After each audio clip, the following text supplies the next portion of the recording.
why people are attacking her and Joe Biden, okay? And it sounds like this.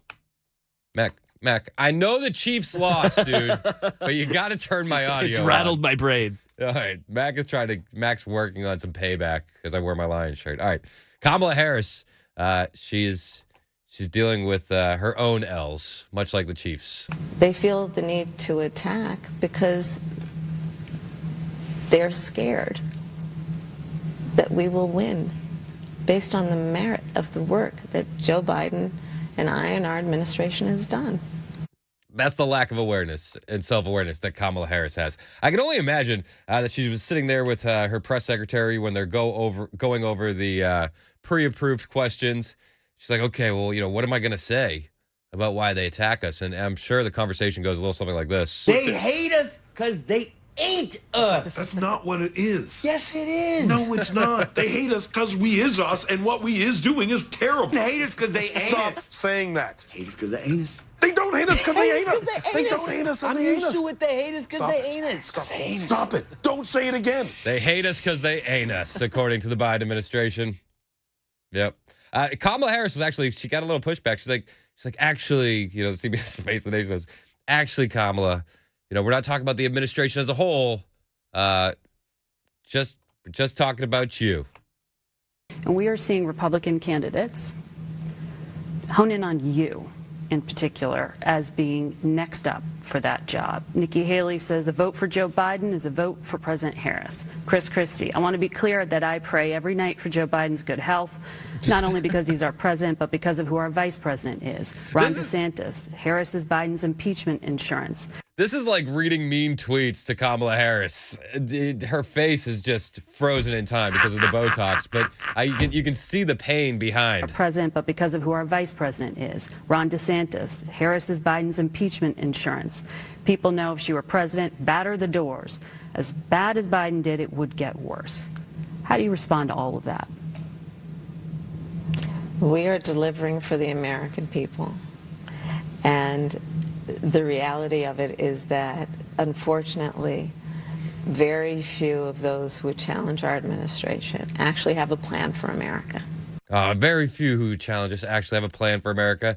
To which the CBS host, gently reminds her, no, ma'am, no, we're not talking about the entire administration, ma'am. We're talking about you. You look at what we have accomplished, Margaret.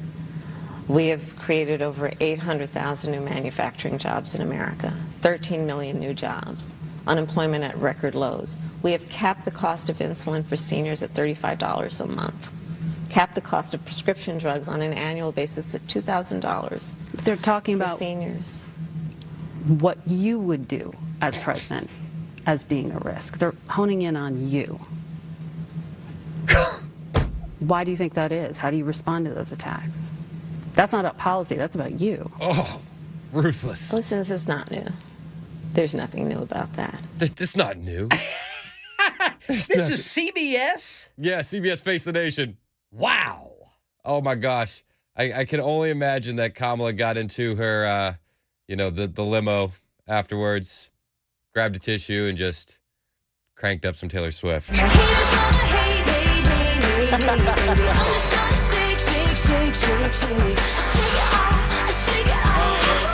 You'll get through this, Kamala. You'll get through this. Wow, man. It's bad for the Biden regime. It's bad. But how can you say that Kamala isn't, just an easy target? I mean, she's the border czar. Has she been to the border yet? The border's wide open. We've seen so much coming out of the border. New York is overrun, according to Mayor Eric Adams.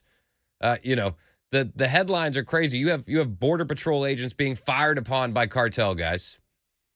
You have thousands upon thousands. Dan said that last month it was in August, 91,000 families across the border. Unbelievable. We've talked about it on my show that they welded the gates open at the Arizona border. I mean, there's photos of migrants streaming in. In Lukeville, more than 300 migrants walked through those open gates just west of Lukeville, Arizona, to surrender to the Tucson Sector Border Patrol on Tuesday. It's unbelievable. So the criticism is there. The criticism is real, not just for the Biden administration, but for Kamala Harris. I mean, what was it yesterday where we had the audio? Are you ready to be president if something was to happen, Kamala? And, she can't even, she just wants to be president so bad, she couldn't even let the guy finish the question. Questions about the president's age often go hand in hand with questions about how you would step in the role, if necessary. Do you feel prepared for that possibility? And serving as vice president prepared you for that job? Yes. Not according to the leading Republican candidates, ma'am. Not according to Americans in general. But CBS Face the Nation, they push her on it, and she tries to give them the best answer that she could come up with when given the time of the pre-approved questions. Many have talked about doing this. This is the work under Joe Biden's leadership that has actually been accomplished. And I think the American people, most of all, want a leader who actually gets things done. I agree with that.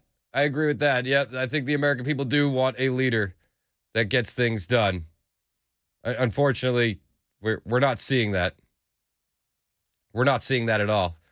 The Biden regime is in free fall. The economy is terrible. The housing market is awful. We talked about it during the Gang of Amigos. The shoplifting crisis in these blue cities has gotten so bad that you have stores in D.C. taking brand names off the shelves. Taking the brand names off the shelves because they're being stolen at such a high rate. It's crazy what's going on out there. What do you think about it? 615-737-9986. It is an agenda-free Friday. Wherever you want to take the conversation, we will go. So feel free to call in or text. This administration has no self-awareness. None. While the country is falling down around them, they continue to try and say, we're doing a great job, you guys. We're doing a great job. And even CNN is turning on the Bidens. Even CNN. They have this new poll. 61% of Americans say Joe Biden was involved in Hunter's corrupt business dealings while he was vice president.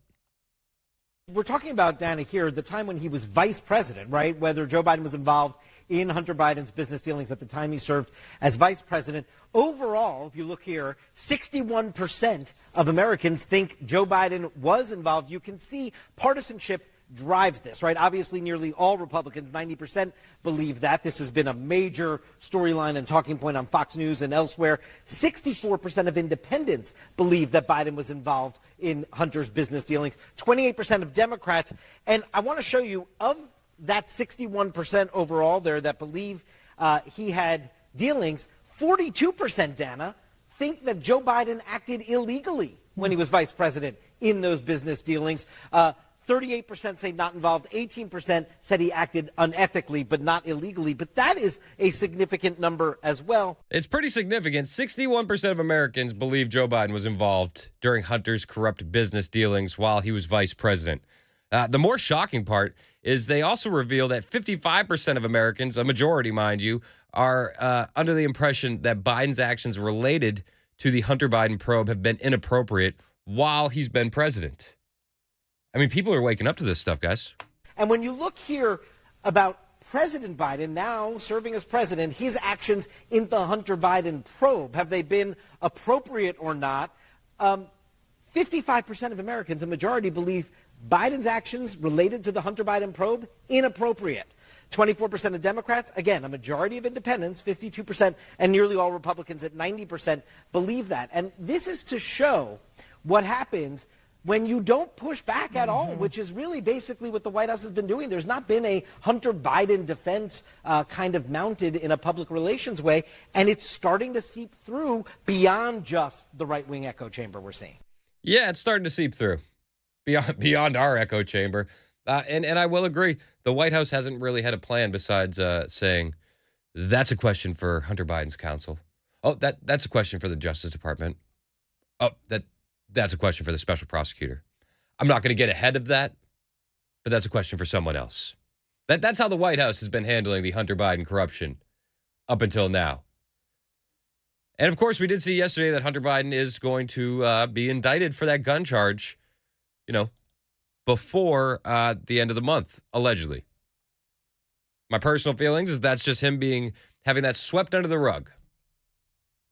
They're throwing us a bone with that gun charge, and it's to give the appearance of the fact that, it's not a two-tier justice system, which we all know it is. We all know it is. Hunter Biden, in an article with the New York Post, claims that even he is embarrassed by his laptop. He said that in the deposition, but still denies that it's his. Unbelievable. We're going to get into that story from Miranda Devine on the other side of the break. Plus, it is an agenda-free Friday. So whatever you want to talk about, we can talk about. Mac in Clarksville, I see you on the line. You want to talk about Gloria Johnson? We can do that next. Agenda-free Friday, whatever you want to talk about, wherever the conversation you want to take it, we'll go there. 615-737-9986. It's 9:20 on Super Talk 99.7 WTN.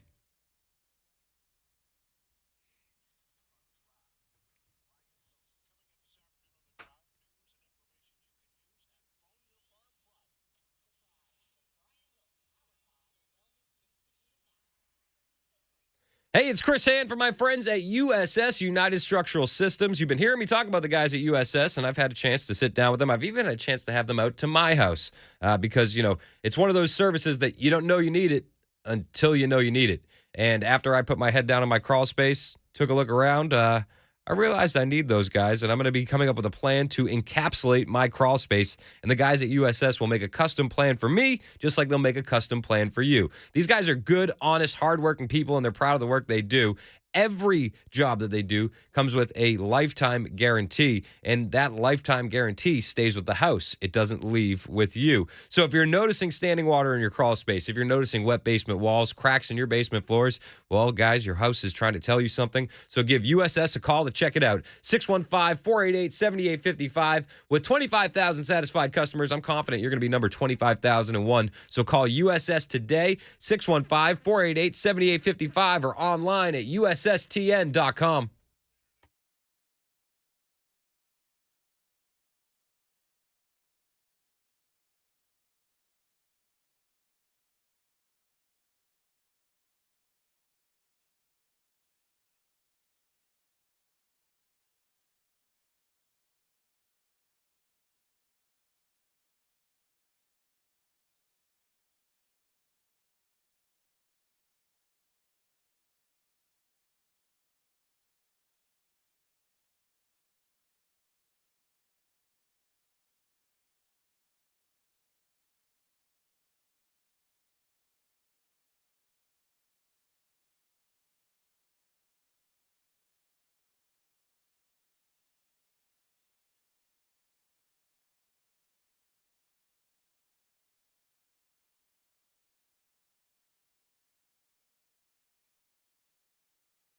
G20 summit, reducing China's influence, is on the agenda. And we'll tell you what our nation's Treasury Secretary is talking about when it comes to that subject. A bird strike impacting a full flight out of North Carolina. These stories and more at 9:30 on Super Talk 99.7 WTN. Thank you, Ken Weaver. I'm always excited about these the big world leader summits. Nothing like seeing a bunch of globalists get together to talk about saving the world, showing up on their private jets, speaking in riddles. Oh, it's always fun. It is an agenda-free Friday. That's always fun as well. Mac in Clarksville, you have a comment on Gloria Johnson, old Glojo herself. Mac, what's up? You're on Super Talk 99.7 WTN. Yeah, I just have a comment regarding the statement that Gloria Johnson is making, and then other politicians that are the same mind. There's a reason that this happens, and it's this reason I'm going to give you. It's very kind. The very kindest thing we can say about these, and its cause. The cause of it is AI, meaning actual ignorance. I love it. Yeah, but Gloria Johnson is definitely a victim of that kind of AI. 100%. Appreciate the call, Mac. Thanks. You know, I look at Gloria Johnson's Twitter occasionally. You know, she's one of these people. Back in 2017, she tweeted she's so proud to see a group of KCS teachers standing up for Dreamers. I'm sure they've taught many. She's the kind of person that would cheer on immigration, illegal immigration, and sanctuary policies, and then cry like Mayor Eric Adams does. This isn't what I meant. Glojo. Classic. Hey, Troy in Winchester, you want to talk about illegals in Chicago. What's up, Troy? You're on Super Talk 99.7 WTN. Thanks for putting me on. You know, the illegals are messing up Chicago right now. The gangs are doing whatever, and they've shut down New York City. So let's shut down Chicago and all the other sanctuary cities.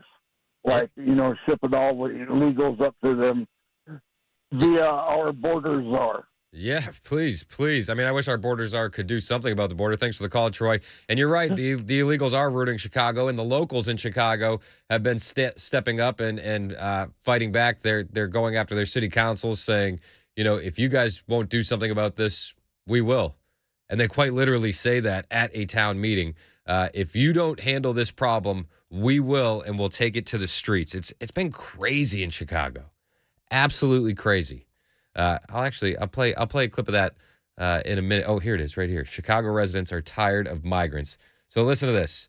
This is Chicago residents talking about the illegal alien crisis. They're just arguing at their city council meetings. Any of these residents say they no longer have any tolerance for the disruptive behavior by those seeking asylum here. It's making them feel unsafe. They disrespect us, they rob us, they harass us. And their patience is wearing thin. Let me say this. They got one more time to deal with it, because otherwise, next time they deal with it, they're going to deal with it from the streets. We're going to take over it. Crazy. That's Chicago. That's Chicago on illegal immigration.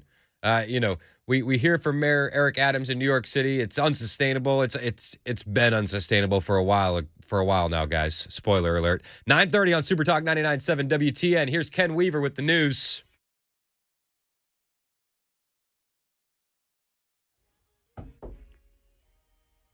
$9:30 on the dot this Friday morning. I'm Ken Weaver with your top stories. Full forecast in 2 minutes. And right now, the goal of the Biden administration at the G20 summit in India is to reduce China's influence on countries needing to borrow money for projects like infrastructure.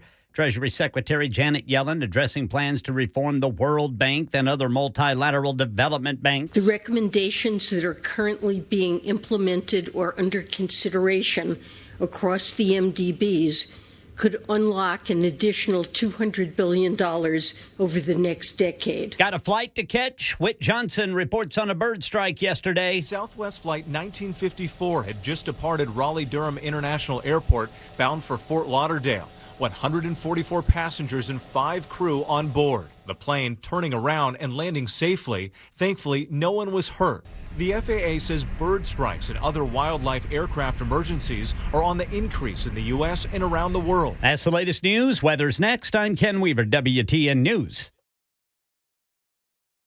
If you have a 401k at work, chances are you've seen something called a target date fund.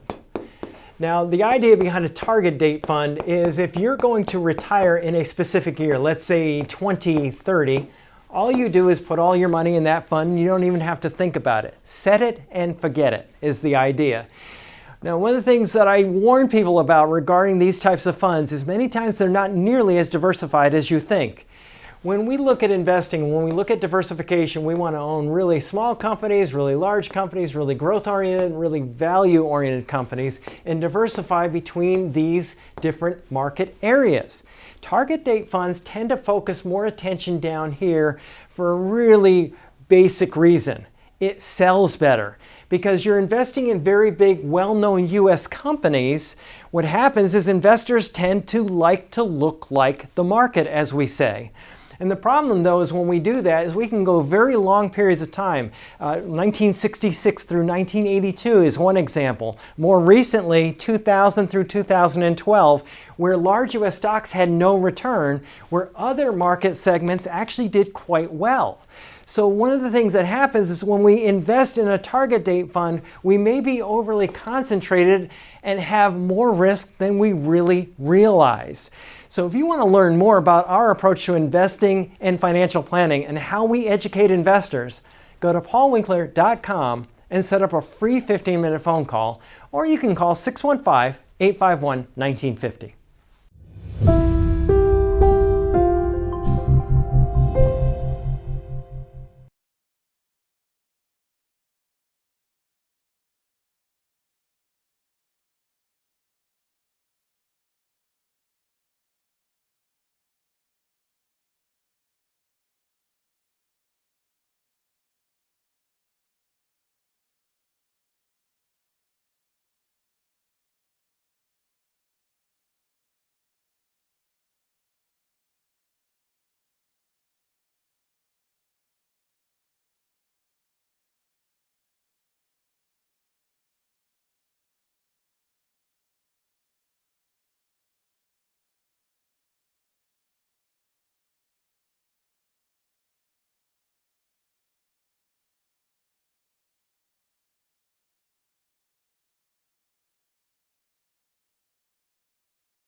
Super Talk 99.7 WTN. It's Chris and an agenda-free Friday on deck.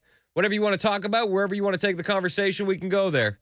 So send the topics in on the Super Text line or call in 615-737-9986. Same number for both. On the way later on today, around 11:30, I'm going to be joined by my friend Kalen Dalmeda.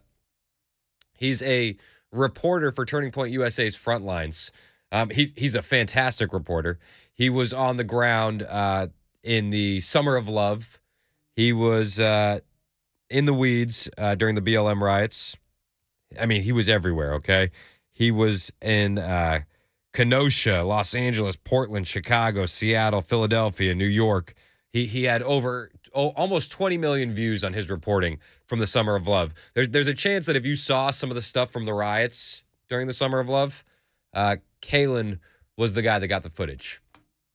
And Kalen and Frontlines Reporting has taken on a new venture, if you will, where they're targeting and catching pedophiles. It's unbelievable. And they released a new video. Kalen's going to be on to talk about that. And another thing Kalen did, I don't know if you remember this clip. It's Joe Biden uncomfortably grabbing a teenage girl and telling her, no serious guys till you're 30. Do you remember this? Look at Dan. Takes a selfie with her. Very important thing I told my daughter and granddaughters, no serious guys till you're 30. Okay. Right? No what? No serious guys. No serious guys till you're 30. And then the teenage girl was horrified. That infamous clip was actually captured by Kalen. So this guy's been a reporter for years. He's taking on a new venture going after pedophiles. We're going to have him on the show at 11:30 to talk about that. It's fascinating stuff. It's dark, but it's super, super interesting. There's a lot to go over today. Miranda Devine wrote this story about Hunter Biden from the New York Post. Miranda Devine, who broke the laptop from hell. This is the same laptop that 51 intelligence agencies agents called Russian disinfo. That was election interference. Plain and simple. But Miranda Devine broke that, and she's now breaking this news story. Hunter Biden testified recently that he was embarrassed by the offensive content published from his laptop after he dropped it off for repair at the Mac shop in Wilmington, Delaware back in 2019. But he's still denying that the laptop was his. So he's saying, I'm denying that the laptop is mine, but I'm embarrassed about the content you got from my laptop. All right, great. Hunter has refused to admit in his deposition that he visited the laptop repair store twice in 2019, despite Mac Isaac presenting evidence that Hunter signed the work order and provided his contact information. Bank records also show that Hunter was required to hand over to Mac Isaac's legal team, also show frequent use of Wells Fargo ATMs where significant withdrawals were made, all within a few miles of Mac Isaac's shop, the filing says. So although Hunter claimed that he's without knowledge as to the whereabouts on April 12th, 2019, Mac Isaac knows exactly where he was. Hunter's confused and dishonest responses prove fatal to all facts alleged in his counterclaims. Hunter claimed he was embarrassed by publication of the private materials that would be highly offensive to a reasonable person, according to the filing. Yet much of the material that a reasonable person would find most offensive, such as the sexually explicit photos, was voluntarily shared by Hunter Biden with others through the website Pornhub. Did you know that? Hunter Biden, wow. He had a personal Pornhub account and was posting homemade content. But he's embarrassed about the contents of his laptop. This is the president's son. Unreal. I mean, it's so hard for me to believe that Joe Biden had nothing to do with these crimes when this is your son. Like, how do you raise this? It's crazy. Now, the drug addiction stuff, like, I don't know, people get addicted to drugs. I don't want to harp on that too much, but like the other debaucherous stuff, like Hunter's just not a good guy. Absolutely not. So he's sharing all this stuff voluntarily on websites like Pornhub. And he said the use of the reasonable person standard should clearly not apply to Biden. It seems what would embarrass a reasonable person does not embarrass Hunter Biden. Material on the laptop also shows a lack of concern about using his father's political ties to close deals with foreign countries, some of whom are considered adversaries with the United States, like China. This is what the filing asserts. In his deposition, Hunter is also this is just a list from Miranda Devine. In this deposition, Hunter also gave confused and dishonest responses about whether he dropped off the laptop with Mac Isaac on April 12, 2019, or returned a day or two later at Mac Isaac's request with an external hard drive onto which his data could be transferred. He also refused to admit the laptop was his. He either doesn't recall or denies it altogether. He hems and haws about how embarrassing the content of the laptop was, while at the same time failing to identify what content and if it was even his content. So I'm very embarrassed, but I don't know what you're talking about. He said he was without knowledge that he had received voicemail messages and emails from Mac Isaac about his laptop, asking him to bring in the external hard drive, pay his repair bill, and pick up his property. That to me is the craziest part of all this. Had he just gone and got the laptop like a normal person, answered the phone calls, answered the emails, paid his bill, we would have never known about this laptop. In Hunter's legal deposition, he also claimed he did not give consent to Mac Isaac to access the data on his laptop, even though he signed a work order. He refused to deny that he signed the work order. He claimed that the boilerplate terms of the repair authorization on the work order were well below the signature line, even though he's a trained attorney and signed the document. He referred to the repair authorization as a typical small print adhesion clause for which there was no proper notice or opportunity to bargain or negotiate. But according to the filing, the text is not abnormally small and is the same size as the rest of the work order. So he's trying to wriggle his way out of the laptop being his. He's trying to wriggle out of the fact that he signed the work order, and he's trying to wriggle out of the fact that he basically signed away his rights when he signed that. Hunter abandoned that laptop in April of 2019, never returned to pick it up or pay his bill, despite multiple attempts by Mac Isaac to contact him by phone and email. After obtaining the rights to the laptop pursuant to the contract signed by Biden, Mac Isaac grew uneasy with the seemingly illegal activities cataloged in the laptop. I'd be uneasy about it too, especially after the rumors of some of the stuff on it I've heard. As he was taught to do at the Apple Store, and in accordance with his own convictions, he made contact with the FBI. Soon thereafter, on December 9th, 2019, Mac Isaac gave the laptop, the original hard drive, and the original work order to the FBI. The FBI had this laptop since 2019.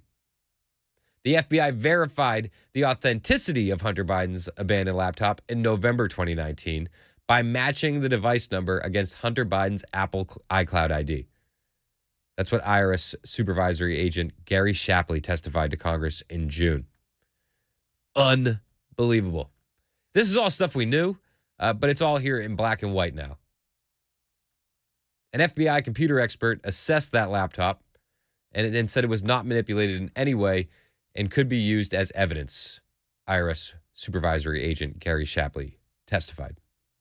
The IRS investigation of Hunter also accessed the financial records showing he was at a cigar shop near Mac Isaac's store in Wilmington, Delaware, the day the laptop was dropped off. So the location data puts you there, Hunter, even though you will deny it till the cows come home. I can't blame him for denying it. He literally has to deny it. He has to. 615-737-9986 if you got a comment or you want to chime in.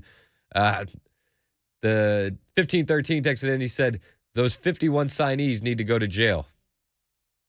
You're absolutely right.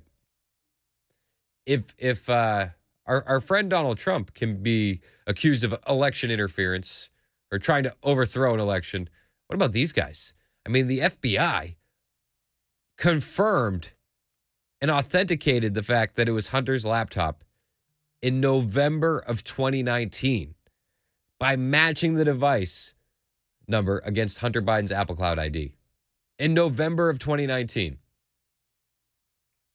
Yet 51 intelligence agents signed saying it was Russian disinformation. It's crazy, the two-tier justice system we have. It's unbelievable. And they'll look at you with a straight face and say, there's no two-tier justice system. Hunter Biden, we're going to indict him at the end of this month for that gun charge, after the sweetheart plea deal fell apart. It's just unreal. Unreal. This is your country on radical leftists. This is your country on a corrupt justice system. And James Comer is out there. He's arguing that Joe Biden is the ringleader of the organized crime family. Comer's calling him the ringleader and saying this is organized crime. That's what Comer said of the Biden business on the Great America Show with Lou Dobbs. He was, quote, saying, I could make the argument that there's already enough evidence to point to Joe being the ringleader of this, not just knowing, not just lying about, but being the ringleader, Comer said. It's hard to argue with him. It's hard to argue with him. I mean, you look at all the evidence against the Bidens, right? And there's a lot. I mean, Biden family suspicious activity reports of wire transfers, text messages, emails, WhatsApp messages, photos of Joe with Hunter's business partners, Joe Biden's voicemail to Hunter, 5 individuals referencing Joe as the big guy, 2 whistleblower testimonies, the FBI FD 1023 form alleging recorded phone calls and texts between Biden and a Burisma executive, FBI informant alleging bribes, video of Joe Biden bragging about firing the Ukrainian prosecutor, Hunter's statements about giving half of his income to his dad, former White House aide saying FBI ignored Joe Biden's role in the Ukraine business dealings. Millions flowing into the Biden family bank accounts. Hunter paying for Joe Biden's expenses, and then the email aliases, Robert L. Peters and the such. Is it hard me, Mac, and Ken, we're not trained lawyers. I think we could make the case that Joe Biden is the ringleader, given the evidence that we have. Yeah, I'm not a lawyer. This is not legal advice, but I would take a plea deal, Mr. President. You know what I mean? Like, come on. Comer goes on. He says, the way they use pseudonyms to disguise that Joe Biden was in on the communications, that's a red flag. Joe Biden's email alias Robert Peters received an email with Hunter Biden CC'd about a scheduled call with then Ukrainian President Petro Poroshenko. Joe Biden pressured Poroshenko to fire Viktor Shokin, the prosecutor investigating the Ukrainian energy company, Burisma Holdings. The energy company then went on to pay Hunter Biden $83,000 a month to sit on the board, despite no experience in energy or Ukraine. Unbelievable. Comer says the coordination between the Biden shady business schemes and the government, everything was organized. This is very organized criminal activity. That is what RICO is all about. I would love to see some RICO charges, but I won't hold my breath. I won't. Fingers crossed. Fingers crossed. But I think the best we're going to get at this moment is just a little indictment for a gun charge. You know, they're going to throw us a bone with that and sweep the rest under the rug. Is it just me? I don't know. Matt Gaetz is getting a little bit frustrated that Kevin McCarthy isn't moving forward with this impeachment inquiry. I like it. It seems like Matt Gaetz is one of the thought leaders in Congress. So when he gets mad, maybe something will get done. It's an agenda-free Friday. Whatever you want to talk about, we can talk about. Give me a call, 615-737-9986, or text in 615-737-9986. Eric in White House, I see you on hold. You want to talk about Hunter Biden? We'll do that next. It's 9:51 on Super Talk, 99.7 WTN.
Findings of the Georgia grand jury have been released this morning. We'll go over a few details for you coming up at 10 on Super Talk 99.7 WTN. Thank you, Ken Weaver. It is an agenda-free Friday. Whatever you want to talk about, we can talk about. 615-737-9986. Eric in White House, you have a comment on Hunter Biden. Thanks for holding for me, Eric. You're on Super Talk 99.7 WTN. Hey, Chris, first of all, I just want to thank you for joining the family at WTN because you have just been knocking it out of the park with truth, your integrity, just your belief system. But what I don't like to admit is how you really do, how you do it, I don't know, but you get us laughing, my wife and I, so much sometimes, even though you're just making us laugh about the ship that's sinking, that's going down. Hey, and you know, it can be funny, right? It can be, and looking to God makes it even funnier. But what I was just going to ask, real basic, and I can hang up and listen, and I've asked talk show hosts this before, what is left? I mean, if the FBI is doing all this, what governing, there's no agency, what is the ultimatum? I mean, to hold these guys accountable, to have these FBI guys? Are we just dependent on people that are going to say, well, I'm bringing charges and judges are going to do it? Because if those are one-man instances, then what happens is these guys' lives, their families, everything about them is being threatened, extortion, you name it. So who's left? Our military is no longer really who they were. The Patriots are no longer in the military for the most part. No, it seems like they weeded a lot of it seems like they weeded a lot of Patriots out with the vaccine mandates. They kicked a lot of people out. I don't know what's left. I mean, normally Congress would be in charge of oversight of all aspects of the FBI, but it seems like a lot of Congress is comped. I mean, who watches the Watchmen, right? Like that's the question. I don't know. It's like, do you trust them to investigate themselves? I sure as heck don't. No. I mean, it's like you don't want to be a doomer. You don't want to go full black pill. But if it's not the congressional oversight, I don't know. I don't trust the FBI to investigate themselves. I mean, the FBI said that Hunter's laptop was real in 2019. They verified it in 2019, and then we go through the entire election before anybody admits it. So it's discouraging, but hopefully we can get some leadership in there with some cojones soon. Appreciate the call, Eric. God bless this nation. Yeah, man. God bless it. Thank you much. Hey, thank you. I appreciate the call. Appreciate the compliments. I swear, everybody, I didn't pay Eric to say that. It is 10 o'clock on Super Talk 99.7 WTN. Time for Ken Weaver and the news right now.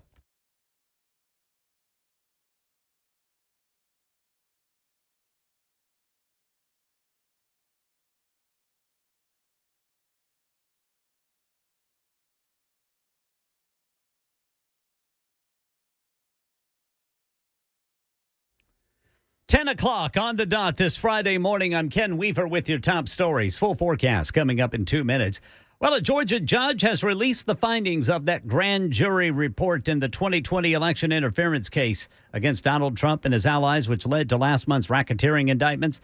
Senator Lindsey Graham and former National Security Advisor Mike Flynn were among those recommended be charged, but were never charged, according to this full report released publicly this morning.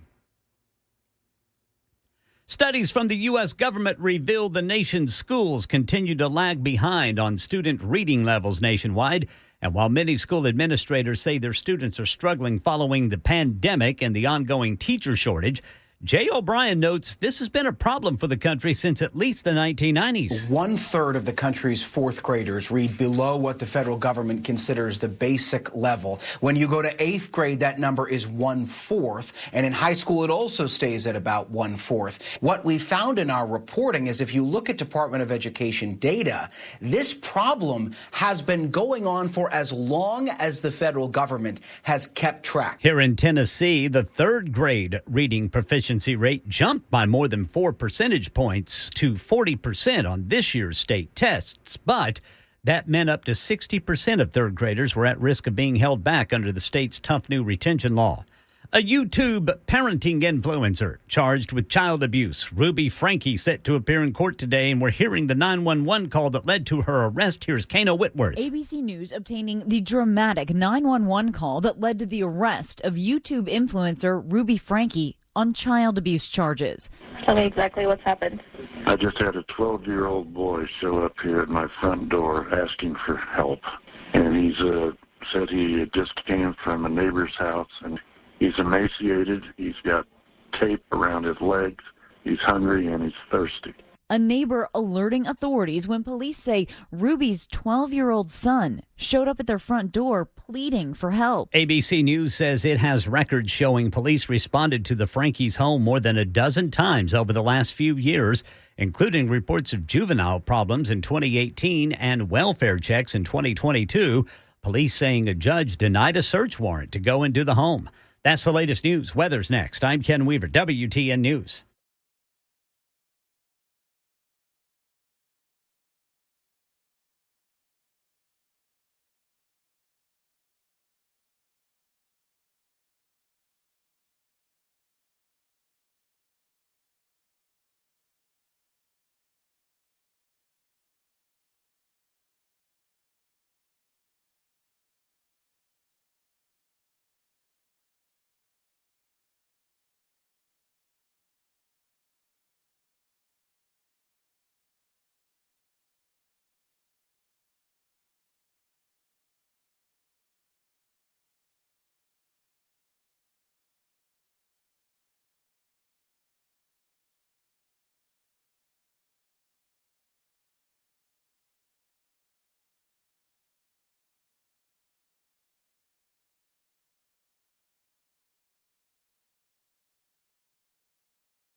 .10:06 on Super Talk 99.7 WTN. My name is Chris Hand. Thank you for joining me on the Chris Hand Show. Super text line is open. Phone lines are open. It's an agenda-free Friday. We'll let you decide where the conversation goes. Seriously, anything you want to talk about, just call or text 615-737-9986. I got a text from Brandy. She said, you know what's worse than getting behind an old person on the interstate doing 45 and a 70? Looking over at them to see what the problem is. And they're texting. She had a bunch of angry faces. So I tried. I wanted Brandy to calm down a little bit and provide a little comic relief. So I said, "Go easy on them, Brandy.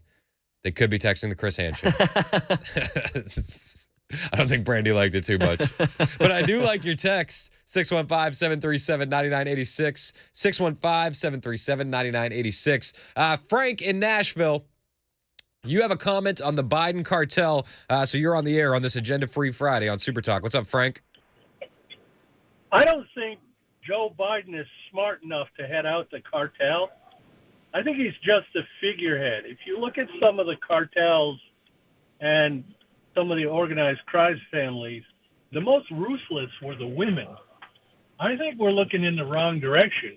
I think Joe Biden's being told what to do. I think we need to look at Mrs. Biden. I have said this so many times that I think that Jill Biden is easily the most evil Biden in the family. if she really loved her husband, she would take him to the beach and have him relaxing with his grandkids. I think I'm telling you, I think she's controlling him, and I think he's just a figurehead being told what to do. Same thing as he's doing in his presidency. Listen. I don't think that that's a bridge too far, and I appreciate the call, Frank. Thank you so much. I don't think that's a bridge too far. Alternate theory is that maybe Joe Biden's a criminal genius and he's just putting on an act for the cameras. Maybe the dementia thing is just a play. That might be a bridge too far. That one might be. Agenda Free Friday, whatever you want to talk about, 615-737-9986, 615-737-9986. So Comer was asked about the new poll out of CNN. 61% of Americans believe that Biden had something to do with Hunter's criminal business dealings. He was asked this on Newsmax. This is what his response was to that. Well, thank God that most Americans get their news from alternative sources. Amen. Other than the mainstream media. Yeah. Just think what that number would be if the mainstream media had just covered the facts, just covered the evidence that we've uncovered. Now, with respect to where we're going, I do believe that we have the votes for impeachment inquiry. I think that with the revelation of all these emails, that Joe Biden was communicating with Hunter Biden about his business, about all of the corruption that he was involved in. I think that was the straw that broke the camel's back with a few of the Republicans that were a little nervous about going the route of impeachment inquiry. They realized that we need this tool to be able to win in court, because that's where we're headed. Yeah, that's where we're headed, I guess. Court. Are we? Are we headed to court? Are we headed to this impeachment inquiry? You know, McCarthy said that he was going to come in like a bull in a china shop day one. He was going to impeach Mayorkas. He was going to impeach everybody. And now it doesn't seem like he's as eager to do it, you know? Even the first time he mentioned impeachment, then it was impeachment inquiry. And he's just been slow walking it ever since. Rick in Nashville, you have a comment on the Biden family and the FBI. Rick, what are your thoughts on this Agenda Free Friday? Well, Chris, I want to know, what does the FBI have in this?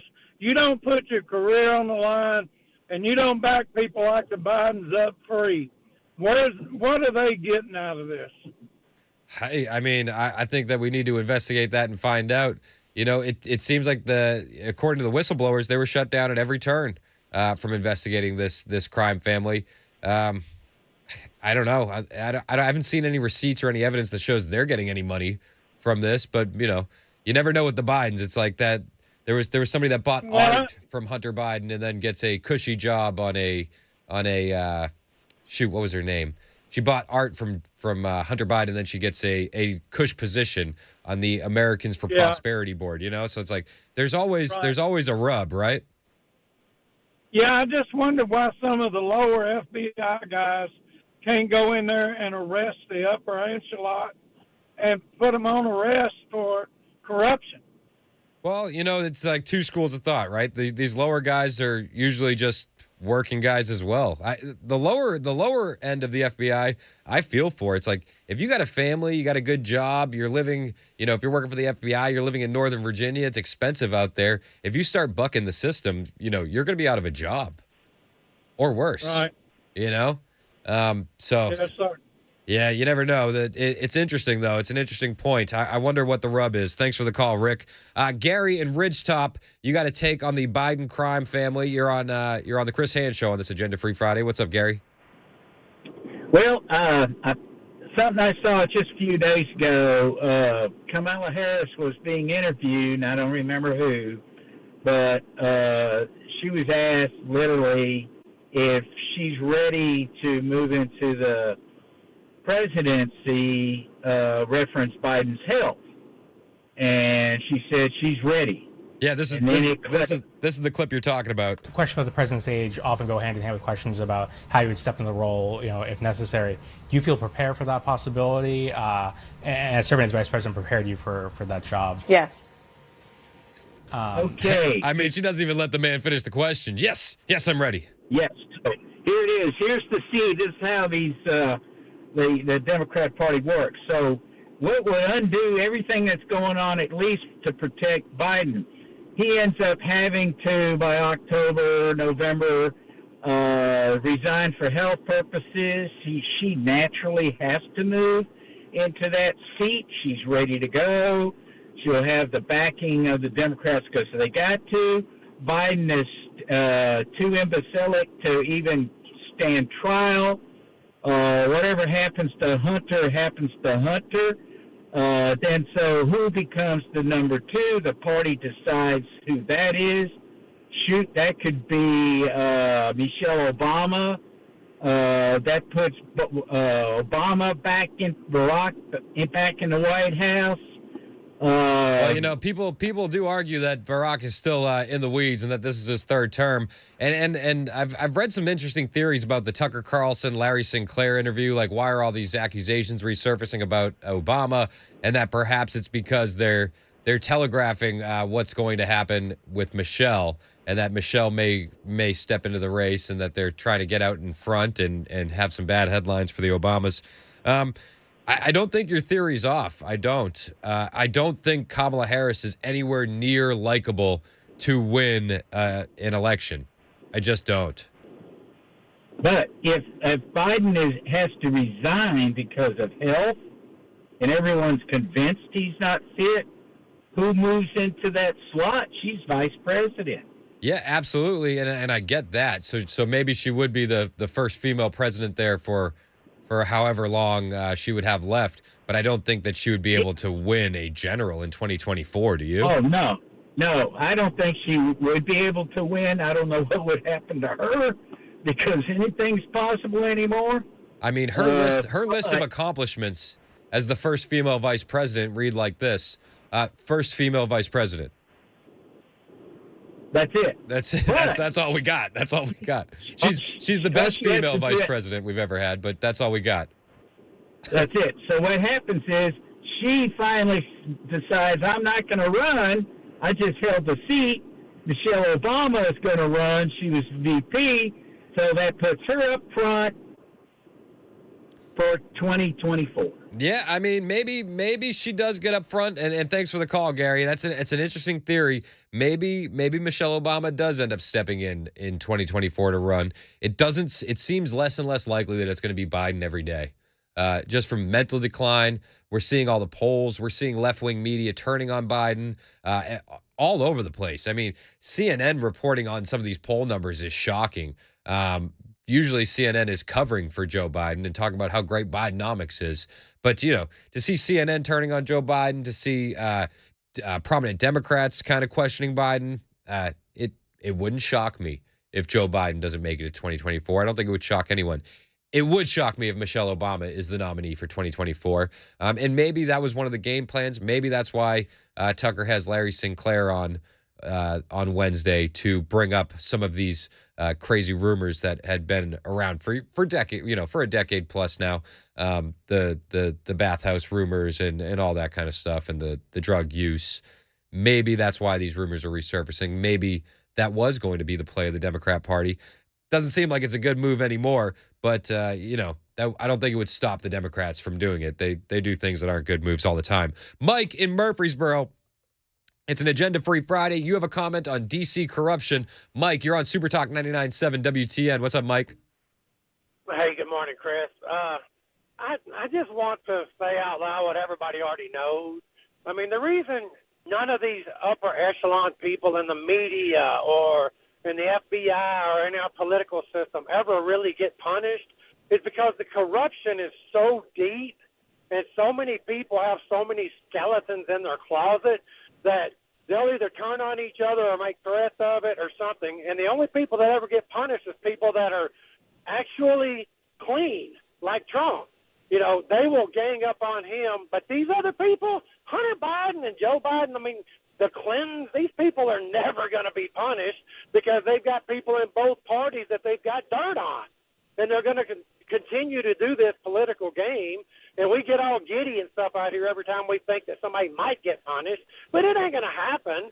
You know, We just need to keep pushing for people like Trump and a handful of other people like Rand Paul that are trying to clean the garbage up there. That's all we can do. No, and I'm a big fan of Rand Paul, and I think you're absolutely right. These people never get punished.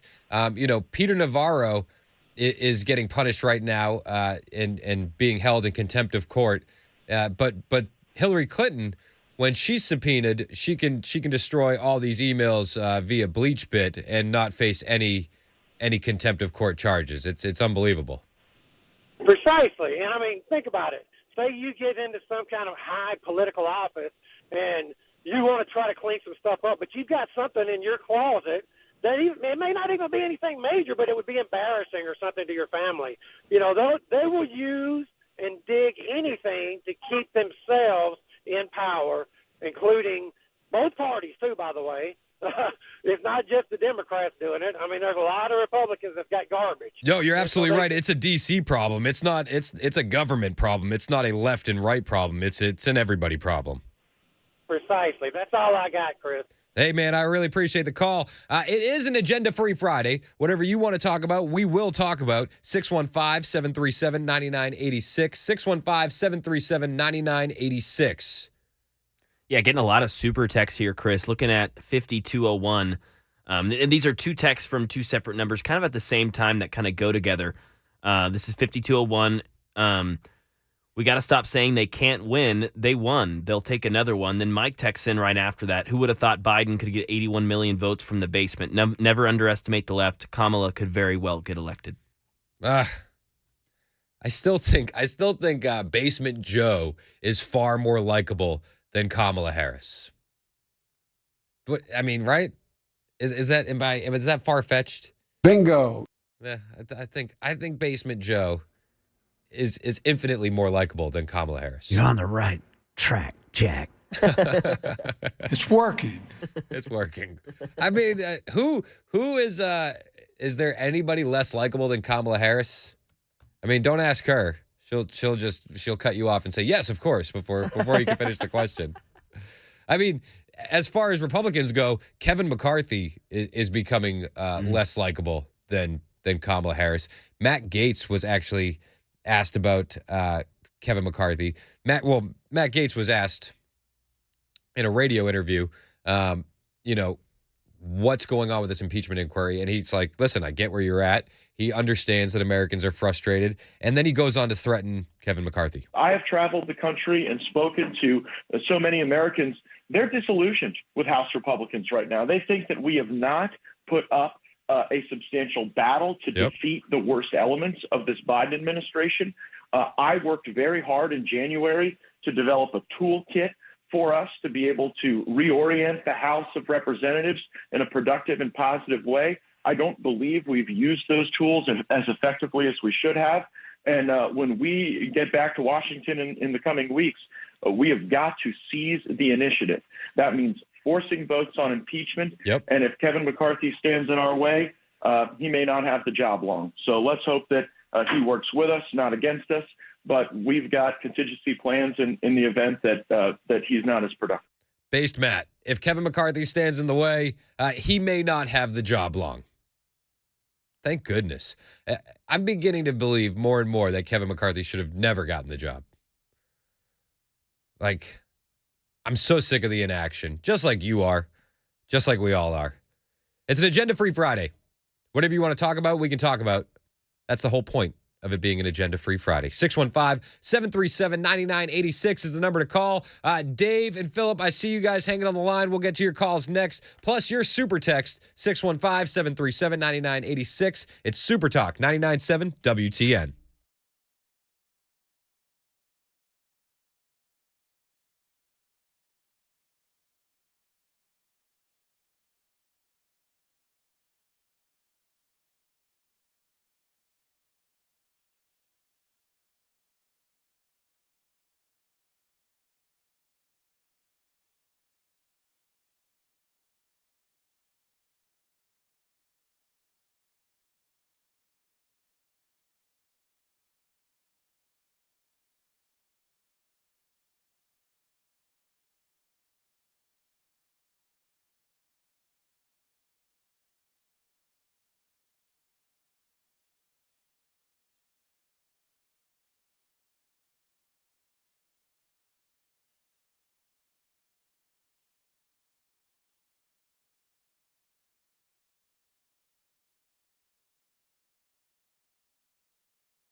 We'll tell you whose name comes up in that just-released Georgia special grand jury and the 2020 election interference case report. That's at 10:30 on Super Talk 99.7 WTN. Thank you, Ken Weaver. My name is Chris Hand, 1025, Agenda Free Friday. Whatever you want to talk about, we can talk about. 615-737-9986. David in Hendersonville. David wants to talk about elections. David, you're on Super Talk 99.7 WTN. What's up, David? Morning to you, Chris. How you doing, buddy? Good, man. How are you? I'm doing all right. We've got all these elections. I don't for a minute believe that Biden won that election. Hey, you're not the only one. I believe, and I don't believe really that we've got so many people out here that are that far left that they keep winning in New York, California, all these liberal states. I just don't. I don't think that the people are that stupid out there just to continue to keep electing these people in, seeing how they destroy the country the way they do. Well, I mean, I'll disagree with you there. I think that they've been stealing them. people are definitely pretty stupid in general. They are. They are, but I mean, never underestimate that. It's kind of like, people are pretty stupid, but when you put your hand on a hot iron, nobody has to tell you to take your hand off. Fair enough. Thanks for the call, David. I appreciate you, man. It's an agenda-free Friday. Whatever you want to talk about, we can talk about. 615-737-9986. Harry, you got a comment on the border? Harry, you're on Super Talk. What's up, man? Yeah, I just want to talk about border security, how ready we are militarily. Okay. I served in the military from 77 to 83 under Carter and then Reagan. Thanks for your service.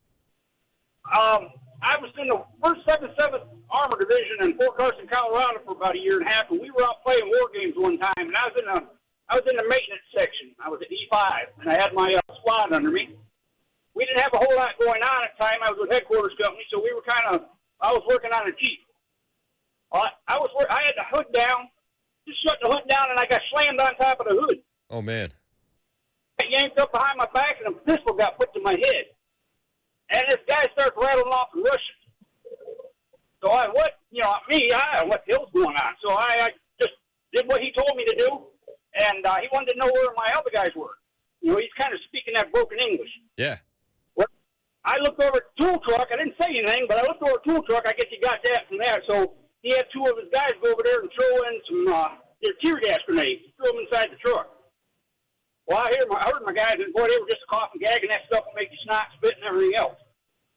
Well, they come out of the truck. Well, they got them all and held guns on them. They captured our whole battalion headquarters right there in that section of the woods that we were set up in, and they're all speaking Russian. And come to find out, it was a test that the government had put on to see if Russian operatives could cross the border, come into Colorado, and see if they could capture us, and they did. Crazy. So I mean, if they could do that back then, just imagine what they can do now. I know. I feel you. But, all is not lost. Gavin Newsom is sending 20 National Guards, California National Guard to the border. So it should be figured out pretty soon. There's going to be 20 extra guys there. Makes me feel as safe as when President Carter was in charge. Thanks for the call, Harry. I appreciate it. Hey, Philip in Watertown, real quick. You got a family fun event this weekend that you wanted to plug. What are you doing this weekend, Philip? Well, there's a great drag racing event going on at Beach Bend, Kentucky. It's called LS Fest. And I figured, if people wanted to get all this political crap and the economy off their mind, go see some drag racing and see what electric cars can't do. I love it. It's the only time you can have a family fun event that includes drag and trannies, right? Right. Thanks for the call, Philip. Thanks for the idea. I appreciate it, man. 10:30 on Super Talk 99.7 WTN. Ken Weaver's got the news.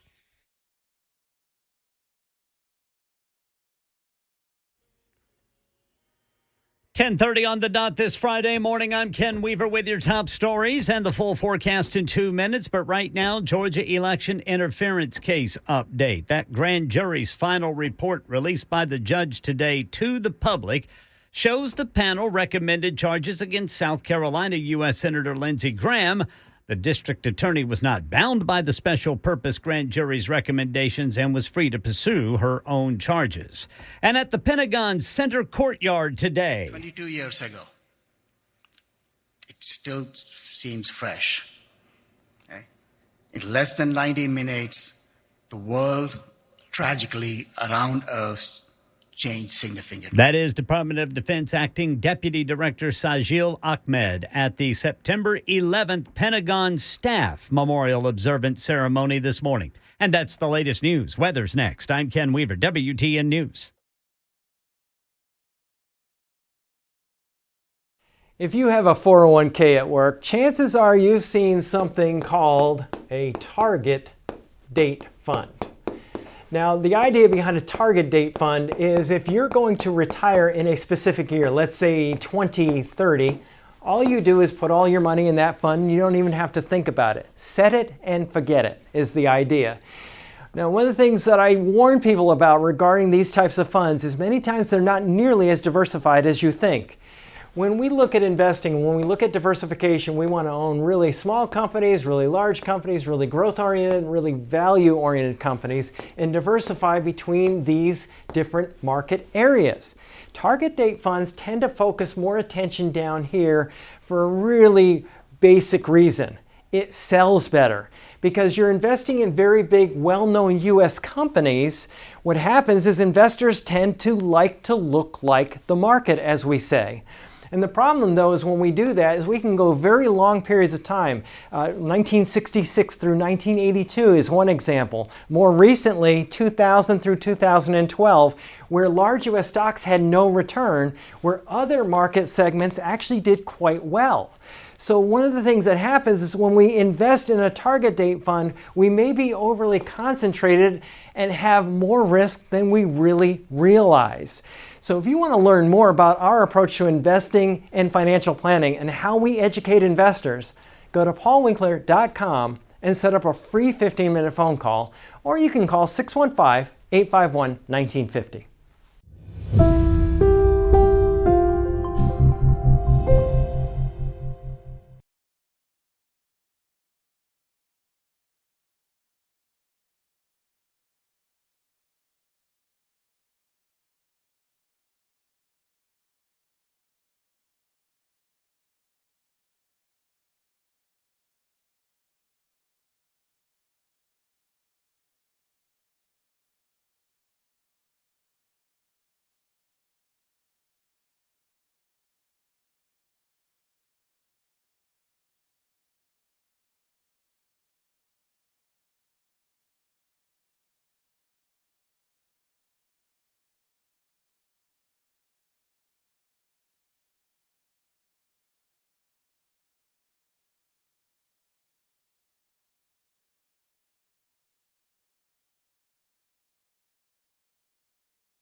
10:35 on Super Talk 99.7 WTN.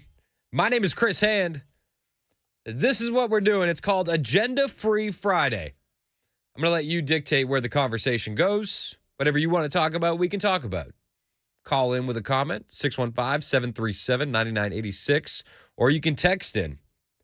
8548 texted in, and he said, is Mac licking his wounds from the Chiefs debacle last night? Ugh. Or is he just late? Oh, gosh. I'm here. Yeah. I also want to just point out one more time, I have a great shirt on if you're watching on Super Talk TV. Will you, Mac, can you inform the people what I'm wearing for a shirt? It is a Detroit Lions shirt. Yep. Who just beat my Chiefs by 1 point last night. Oh, it only takes one to win, baby. I'm not even like a huge football fan. Yeah, it's just like, screw Mac. I'm just like a huge fan of busting Mac's chops. So, I like the love on the super text line. Dale, traveling through Tennessee. You have a comment on the laptop from hell. Dale, it's Agenda Free Friday, and you're on Super Talk 99.7 WTN. What's up, man? Hey, I was listening earlier this morning to your laptop, Hunter Biden laptop thing. I think there's some question of where this might have stemmed from, and you got Hunter, who's doing all this nasty stuff on his computer, recording it, doing crack and all, the hooker thing. Where did he learn that? Did he learn that from his dad? Did he learn that from people in the family that were around him? Did he learn that from his friends? Well, we already know that Joe was taking showers with Hunter's sister. Yeah, we for that diary. Sister? Yep. Right. So was he in the shower with Hunter? How did this young man, Hunter, learn this and then turn into this dirty old man? And he's only 50 years old, something like that. Oh, and it's so much worse too, because it's like every family deals with drug addiction at some point, right? Like maybe not every family, but a lot of people in this country do. And it's like, but it's not just the drug addiction, right? He also slept with his dead brother's wife. Like that's like a different level of just depravity. You know what I mean? Right. And this whole thing stems from corruption. I mean, we know that Joe plagiarized all sorts of old talks. It's been on the news. I mean, you got it in the 70s and 80s where, it came out. And people just ignored it then. Why are we ignoring it now? I mean, why are we ignoring this issue? We know all the corruption from China and Ukraine, the monies that he's getting paid. Why are we ignoring that? I don't understand. And the FBI, possibly the CIA, everybody's in on it. And they're letting him get away with murder, corruption. What happened to the old days, from the 1800s? I guess we've become too civilized to drag these people out in the street and confront them about this, Oh, it's not even the old days. I mean, if we think about just a few years back with Nixon, like the crimes that the Biden family is being accused of and there's evidence of would make Nixon blush. Right. I mean, it's how crazy. Would we become as a society so blind to what one person does as opposed to the other? I'm going to vote for Trump. I think he's gotten beat up too much by all this political, rivalry. And, sometimes I relate this to football teams. One person likes, let's say the Chiefs. The Chiefs, there you go. And then another, the Broncos. Let's say the Lions. Okay, the Lions. There you go, the Lions. So yeah, I don't like the Broncos. I'm not an NFL fan, but you've got this rivalry, and it's come to the point where you either hate one or the other, and politics is becoming the same thing. It's just terrible how one-sided we've become. No, you're absolutely right. It's polarizing, and it feels like we're in a cold civil war sometimes. Thanks for the call, Dale. I really appreciate you, man. Thanks for listening to the Chris Hand Show. It is an agenda-free Friday, so whatever you want to talk about, we can talk about. Steve in the borough, you want to talk about term limits. What's up, Steve? Hey, term limits is a touchy issue, but there's an idea that's kind of been tried here and there, and it works really well. It's called term gaps, and that's where you limit 2 terms, and then you can come back. And the reason that we're so effective is because the incumbency reelection rate is 92%. And it just seems like people, once they get in, we just can't get them out. So let's look at some people that are just terrible. We know they're terrible. Yeah. I like that idea a lot, actually. Term gaps, not term limits, term gaps. I think that's brilliant. Right, because sometimes you get a really good politician that you want to come back. But look at some of the terrible ones, or ones that we just can't seem to get rid of. Mitch McConnell included. We've got our own people that you need to go. Nancy Pelosi, Joe Biden, Barbara Boxer. I mean, some of these people, they're just terrible. And nobody can look at any of those people I just named and say that person is cognitive and a patriot doing what's best for the country. It's so obvious that these people, the political elite, get in there and do whatever they can do to hold on to power. I mean, the biggest head scratcher to me is when a senator dies and it's just assumed that his wife or his son or his daughter, someone in the family name is going to step up. It's like, no, this is not a dynasty. They don't get to inherit power. It's supposed to be an election. And the problem is it's all about who can raise the most money when it comes time for, like, our own party to pick a candidate. And we look at somebody who we get behind and is a good candidate like Dr. Manny. You wonder, like, that guy, when you hear him speak, he's passionate. He's got a great backstory. And it's like, why can't we get someone like that in? But then when it comes time for endorsements, we turn around and endorse the candidate who was able to raise the most money. And so far, we've been pretty lucky with the folks that got in as far as Tennessee goes. But here's the bigger problem.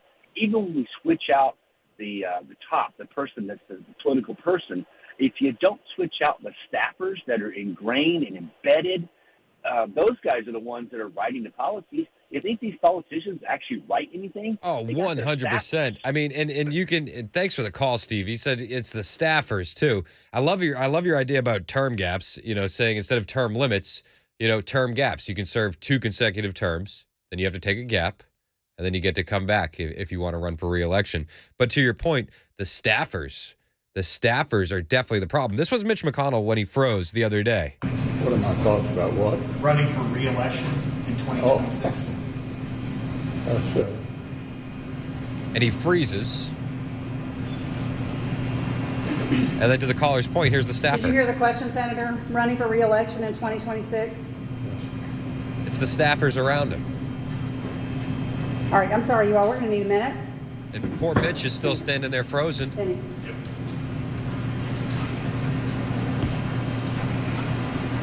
Still standing there frozen. Poor guy. And then the staffer. Okay. The staffer says, anybody else have another question? Somebody else have a question? Please speak up. How about no? Let the man, give the man some water. Does anybody else have a question? Please speak up. Oh, yeah. He's having a hard time hearing. Nothing else is going on. I love the idea of term gaps instead of term limits. That was nice. I've not been a fan of term limits because I like guys like Rand Paul. But, hey, go hang out with your family for a quick break, and then you can come back. I think that's a brilliant idea. Heather in Nashville, you want to talk about corruption. Heather, it's Agenda Free Friday, and you're on Super Talk 99.7 WTN. What's up, Heather? Well, I agree with him about the staffers and the deep state bureaucrats, no matter who's the president, which side you're on. But, and I think there's more a sinister intent in some of these that are in control than ever has been before, and they know divide and conquer. So I am really trying to reach out to my liberal, extremely liberal, friends and family that I know and try to find the things that we have in common.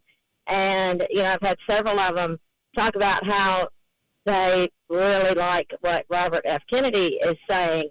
And I love most of what he's saying too. I heard a report that, somebody he'd be put as a VP with Trump, except that his wife is a Trump hater, so he'd have to get a divorce. Yeah, first. Of course, Robert F. Kennedy's wife is actually. Have you ever watched Curb Your Enthusiasm? Yes. So the Larry David's wife in that show is actually Robert F. Kennedy's wife. It's pretty crazy. Okay. So she's in the weeds on all the liberals. So it's no shock that she's a Trump hater. As far as right, well, I like RFK. I do, and it's not because I like a lot of his policies. It's because I think that he's authentically himself. I think like he's a real person. I don't think he's bought and paid for like a lot of these politicians. He touches a lot of third rail topics that you're not allowed to talk about. You know, for him to go on the Tucker Carlson show on Twitter and talk about biolabs in Ukraine, talk about the CIA overthrowing the Ukrainian government in 2014. I mean, these are like, that's shocking stuff to talk about. You don't hear a lot of politicians on either side bringing up stuff like that. And that's kind of why I like RFK. I like the chaos agent of RFK, you know, like that kind of unpredictability and honesty. When he was asked, how would you unite the two parties? His answer was, I would stop lying to the American people. And I just thought that was such a great point because we're lied to so much from both sides, left and right. But, you know, I like RFK. Well, and I think that my friends' eyes will be open the more they see how they're going to demonize and silence RFK, too. And then maybe they'll start to see, oh, well, maybe, you know, maybe that's what they've been doing all along to anybody they don't like. And, well, you know, I think it's going to bring us together a little more. I don't know how much steam RFK is going to get. I mean, Tulsi Gabbard ended Kamala Harris's presidential aspirations in 2016, and then at the very next debate, they gave her the silent treatment and basically didn't turn the camera towards her at all. And Tulsi would have been the clear-cut favorite for that nominee had they given her the TV time. I think they learned from the mistake they made with Trump, where they gave him so much TV time in 2016 because they didn't take him as serious as they should have, that it kind of elevated his candidacy. And I think you're going to see a media blackout. Well, you're not going to see it, but I think there's going to be a media blackout on RFK Jr. moving forward. He's not going to get a debate spot. We're never going to see RFK versus Joe Biden on the debate stage. Right, but maybe that'll open the eyes to some of the liberals who like him that, you know, they're going to squash anybody they don't like, whether it's Trump or whether it's RFK. Maybe. I think either way, there's a lot of positives that can come from RFK Jr. Whether he runs as a third party candidate, it's going to hurt Biden. If he jumps on a ticket with Trump, it's going to hurt Biden. I think there's a lot of positives from RFK. Yeah, I agree. Hey, I appreciate the call, Heather. Thank you so much. It's an agenda-free Friday on Super Talk 99.7 WTN. William in Columbia, you want to talk, he says domestic terrorism? William, are you talking about moms at PTA meetings or what are we talking about here? No, sir. And by the way, Chris, fastest 3 hours in the morning is your show. It's awesome. Oh, man, I appreciate you. Thank you for saying that. Domestic terrorism, I want to make just 2 quick points. The primary function of the federal government is to protect our borders. That's their number one function. But yet, none of them are doing it. Doesn't matter what side of the aisle. No, they're protecting the border. It's just the one in Ukraine. Yeah. Yeah. So, in my definition, that makes them domestic terrorism, just my definition. But what I really wanted to point out was if you go back just 12 months, you look at the amount of refineries that have caught fire, food processing centers, train derailments, bridge collapses, 66,000 pounds of ammonium nitrate that disappeared off a train in the Mojave Desert. I mean, if I can see it, and then people in my circle of trust, they see it, there's definitely something going on. And I think this whole thing with Trump and Biden, it's all a diversion. It's just divide the people.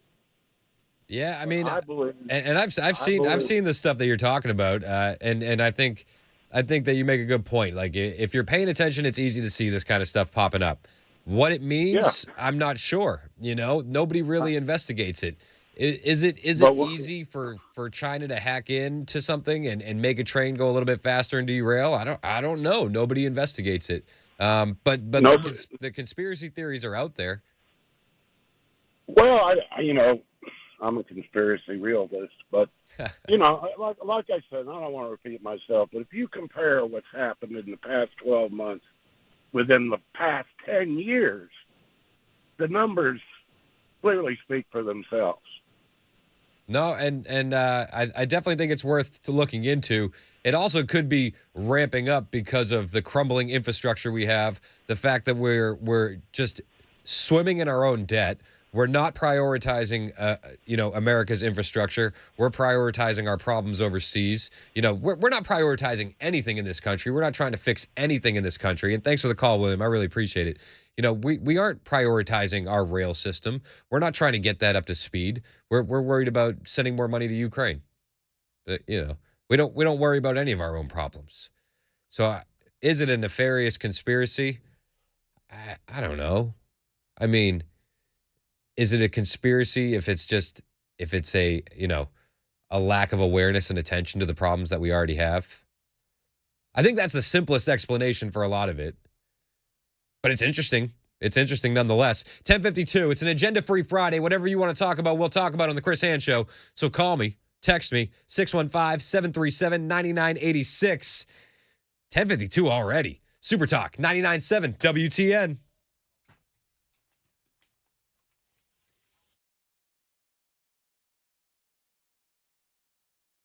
Hey, it's Chris Hand for Paul Winkler Inc. Now, I have 4 kids. Me and my wife, we've been talking. We had to come up with a financial plan, and I'm so lucky, so happy that I got to link up with Paul and his crew at Paul Winkler Inc. Now, because Paul and his team hold themselves to a higher level of fiduciary standard than is required, government regulators require that I tell you I'm paid every time this commercial airs. That's totally fair. I am, but it's because I got to sit down with Paul, talk to him, and have my financial questions answered that I decided to become a client. And because I decided to become a client, I now have a plan for my financial future. Paul's a smart guy. He knows this financial world better than I do, and that's why I'm so happy I linked up with him. He's made me and my wife's financial goals far more realistic by explaining what to do and why.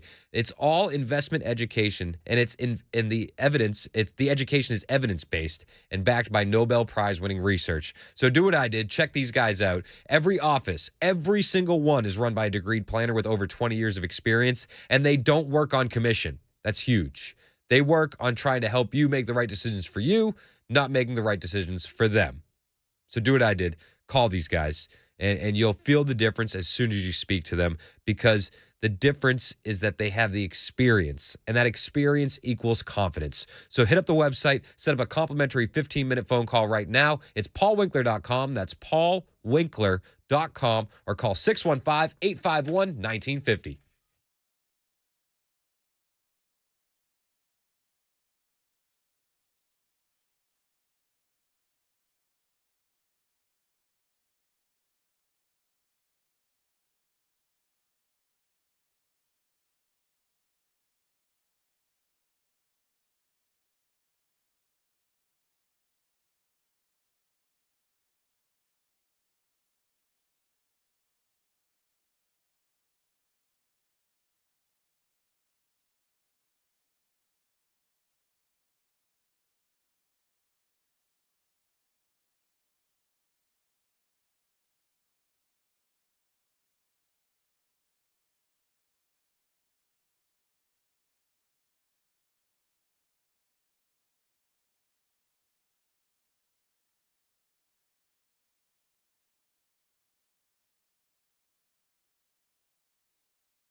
11 o'clock on the dot. I'm Ken Weaver with your top stories. Got the full forecast coming up in 2 minutes.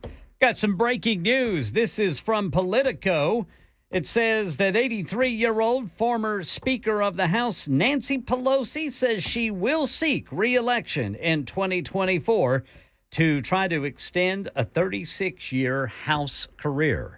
Studies from the U.S. government revealed the nation's schools continue to lag behind on student reading levels nationwide, with around one-third of the country's fourth graders appearing to struggle to read at a basic level.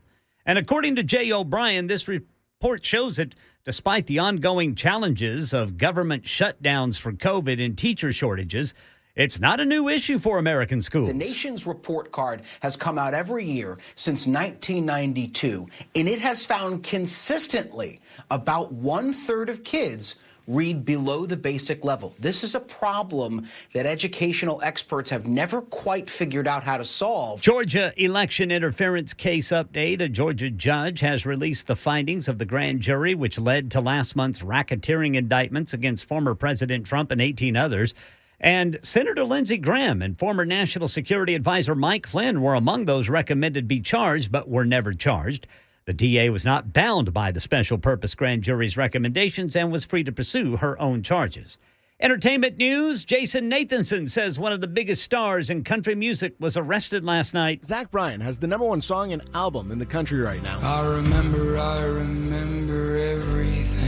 But that doesn't make you immune from arrest. He was handcuffed in Craig County, Oklahoma, charged with obstruction of an investigation. Bryan posted on social media that he had an incident with the Oklahoma Highway Patrol. Emotions got the best of him, and he was out of line in the things he said. He says he was frustrated in the moment. It was unlike him, and he apologizes, adding that he supports law enforcement as much as anyone can, and he prays we can all move on from this. That's the latest news. Weather is next. I'm Ken Weaver, WTN News.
Super Talk 99.7 WTN, 11 o'clock on this agenda-free Friday.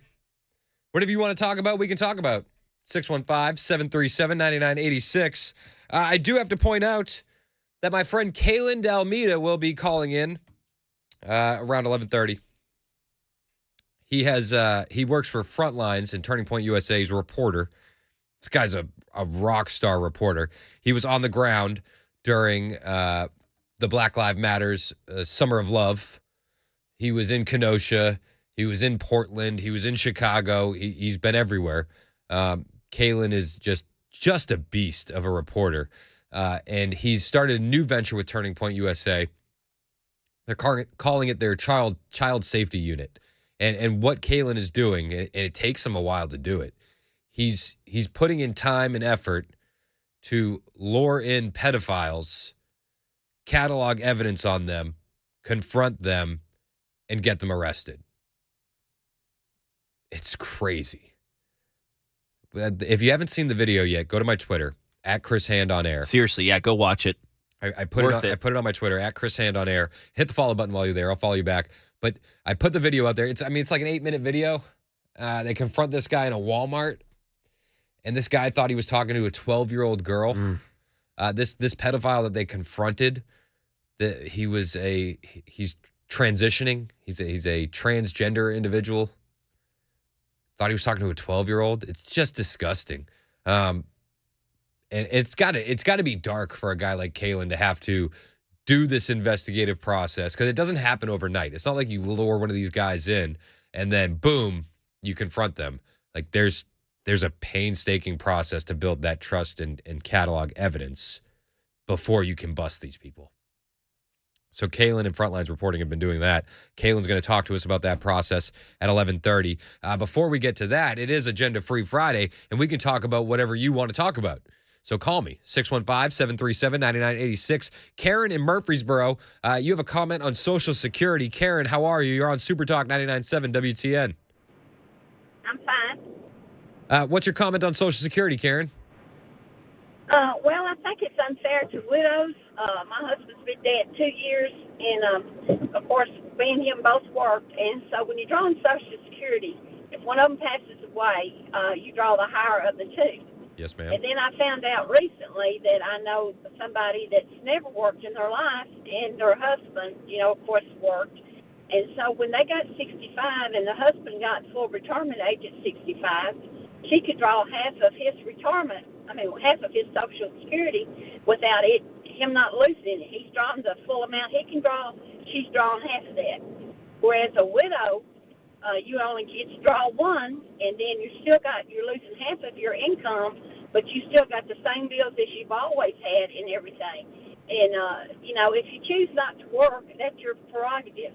But to be able to draw half of your husband's, when you get 65 and get to be on Medicare and everything, that's not fair to the widows. Because half of our income's cut out, and I just don't think it's fair. No, I agree with you. I don't think it's fair at all. Thank you, Karen, for the call. I don't think that's fair one bit. I think you've paid into this system. You should be taken care of. I think that we have a bad throwaway culture in this generation, and it goes through everything. I mean, we throw away food. It's like the elderly we put in nursing homes. It's like we just don't care at a certain point. It's a problem in this country, and it is a problem with Social Security. It's like right now they're looking at it as Social Security benefits 2037. As some numbers I'm saying when Social Security trust fund reserves are projected to become exhausted, 2037. So Mac, you and I are never going to get Social Security. Nope. No. Never. And then furthermore, if you're getting Social Security now and you're living on a fixed income, it's being trashed by the Biden's economic plan. Absolutely trashed. I mean, inflation, if you're on a fixed income and you have $100 a week for groceries, man, has that changed since 2019. Man, has that changed since 2019. And my heart goes out to you if you're dealing with that. But it's a problem of the administration that we have currently. It's a problem of the people that we have in this government right now. And they're failing us. They're failing us every step of the way. 615-737-9986. It's Agenda Free Friday. Whatever you want to talk about, we'll talk about. Max, you have a comment on the current presidency that we have. Max in Nashville, you're on Super Talk 99.7 WTN. What's up, man? Yeah, Chris, I'm just so surprised at how blatant our politicians have become on situations that they create or that they get into. Case in point, Biden made the statement in front of a group of people that if they didn't stop the lawyer that was investigating his son and the oil industry, that he would keep the money that they were promised from the U.S. And that was just swept under the rug, and nothing's been done about it. Yeah, I mean, it seems like they all operate under the Hegelian dialectic, right? It's like problem, reaction, solution. So they create a problem to get to the solution that they wanted in the first place. Exactly. No, man, I totally agree with you. Thanks for the call, Max. I really appreciate it. It's Agenda Free Friday. Whatever you want to talk about, we'll talk about. Cedric, you have a comment on how we recover the country? Cedric, you're on Super Talk. How you doing today, Chris? I'm good, man. How are you? Good. I listen to you every morning, man. Y'all, I see y'all do your investigations, and y'all have a strong sense of intelligence. I appreciate that. I appreciate that, man. Thanks. Yeah, I listen to y'all a lot, man. I just wanted to ask you a question. I mean, I know y'all keep an eye on everything. Do you think that America, regardless of who's in office or whether it's Democrat or Republican takes over, that this country will ever recover? I mean, actually fully recover from the division that we're in right now? I do. I mean, I think at its core, that's like, if we can get the media back in line, a lot of these problems are going to go away. I think the media gasses up a lot of the division. When you look at the timeline of when this division started, it really started during Occupy Wall Street, right? What was originally a class war, the powers that be looked at it and they got scared. And you can literally map out the increase in racial division and racial politics versus class division and the class politics from Occupy Wall Street through present day. And when Occupy Wall Street started picking up steam, that's when all of the race baiting came into play. I think that if we can reel this media in, and if people focus on that unity aspect, I think it can be healed overnight. I don't think that this country is as divided as people want you to believe. They want us to feel isolated. They want us to feel alone because you're easier to control that way. But I think that's a product of the media manipulation. Short answer. Oh, okay. But I mean, me, I'm from Kentucky down here, and I'm a Christian man. I love the Lord, and I just, just being around people, I can see a real big difference. I mean, we're very, very friendly down here. You didn't have a problem. The only problem you used to have in Kentucky was people waving at you too much, and now it's got to the point where that it seems like people have a bad spirit about you when they're around you, and it didn't used to be like that. So, I mean, I can see a big change. No, and I mean, it is there, right? Like the division's there, but I think that it's heightened and exacerbated by the media and by the current atmosphere around that. Do you know what I mean? Like, I think people at their core don't want to walk around angry, don't want to walk around having problems with others. I think people just want to go about their day and do their business.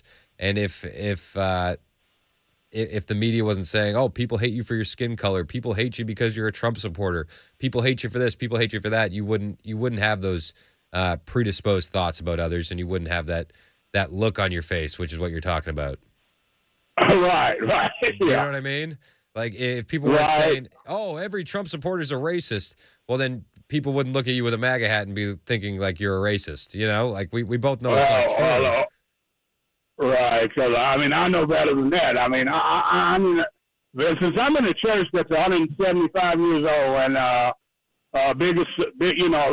strong part of our congregation, are actually Republicans, and I can vouch for that, verify that. It's not like that.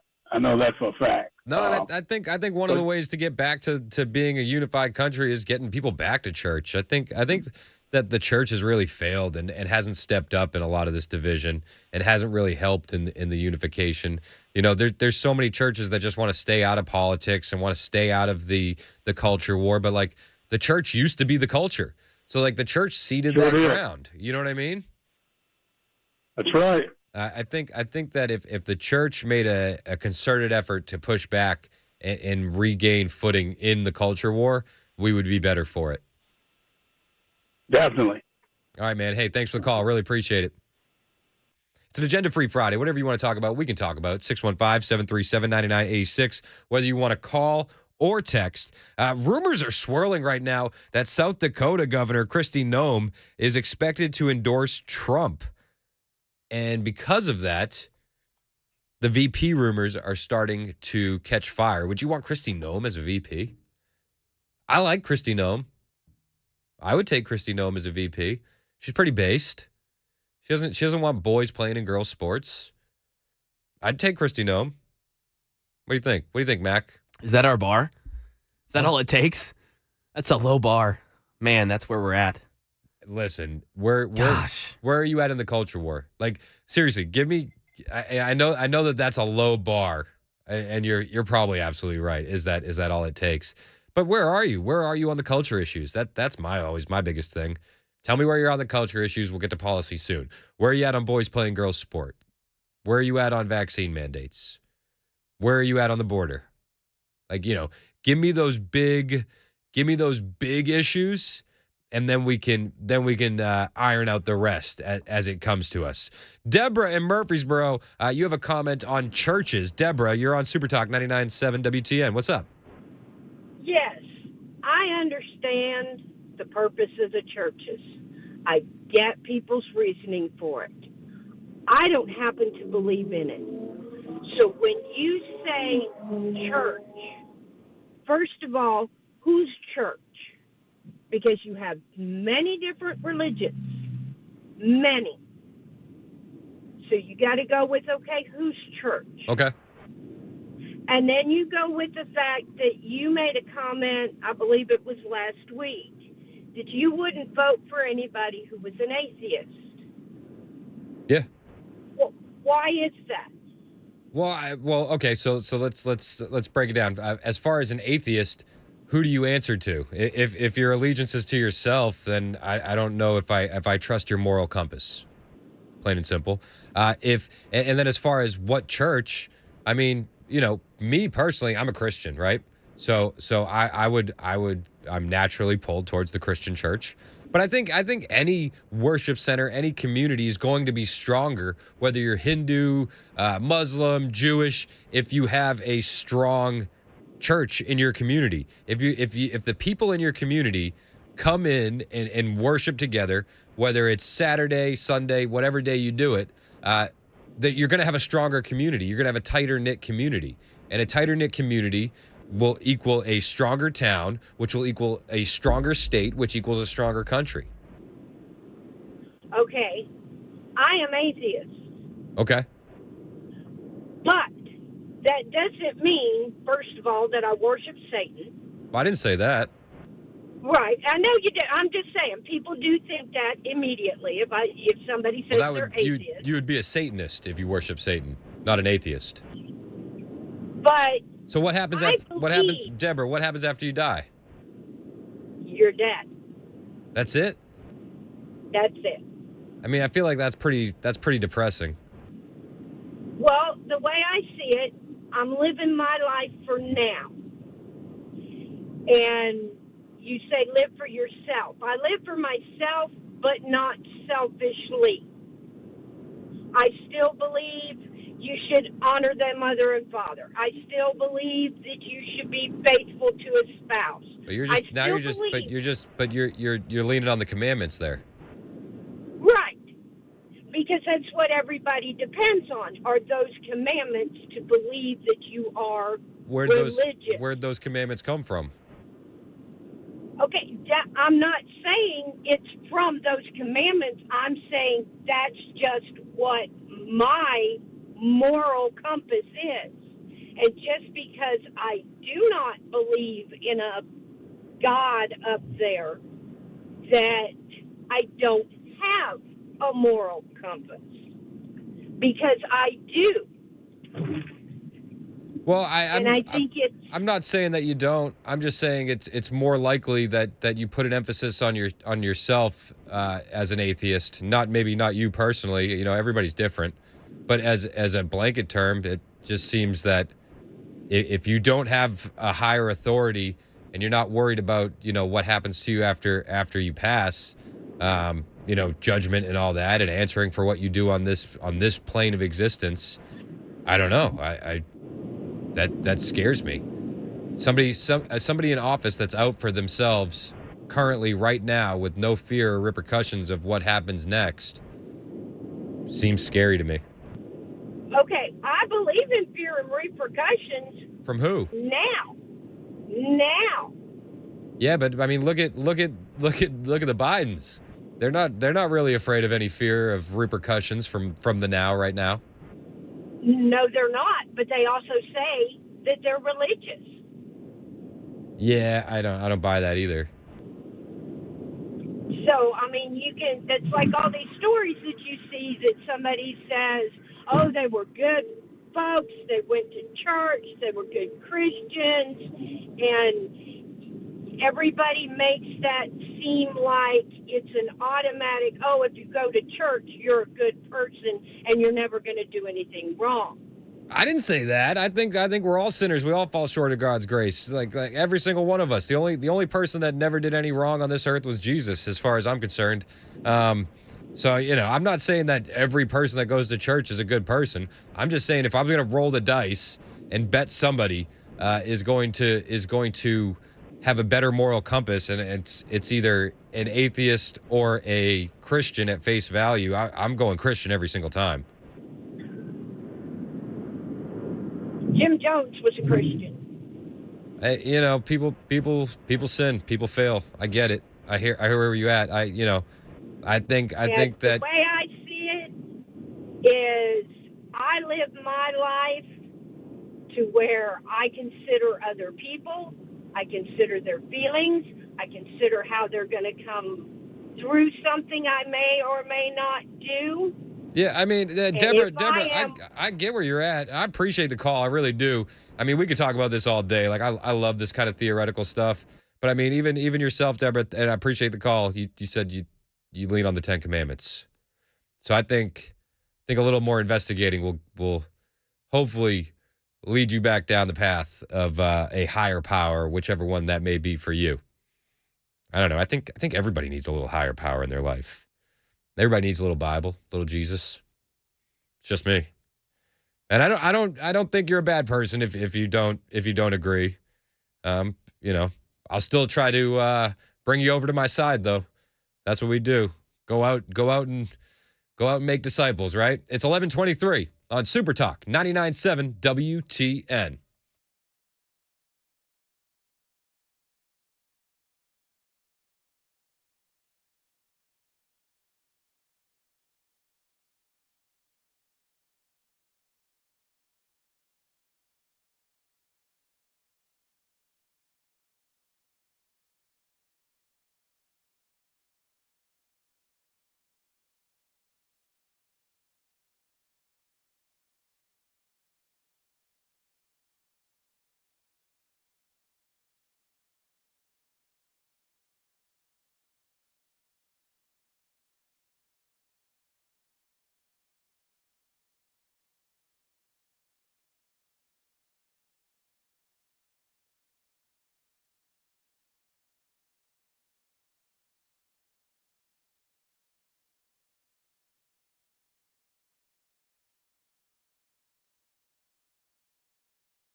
A report just released by the special grand jury in Georgia that led to indictments against former President Trump. We'll give you some of the details at 11:30 on Super Talk 99.7 WTN. Thank you, Ken Weaver. It is 11:27 on Super Talk 99.7 WTN. Get some text on the Super Talk line. I hope I didn't come off as rude to Deborah. Like, I don't want to be like preachy or rude to people that disagree with me. Some people on the Super Text line agree with you, Deborah. Some people on the Super Text line take my side, and that's okay. I think conversation's good. I do. Daryl in Smyrna, you have a comment on what Deborah had to say. You're on Super Talk 99.7 WTN. What's up, Daryl? Hey, buddy, how you doing? Good, man. How are you?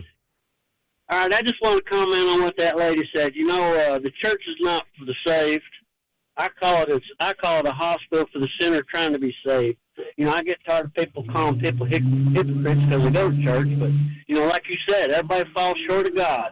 Amen. And I just wanted to say that. You know, that's what it's for.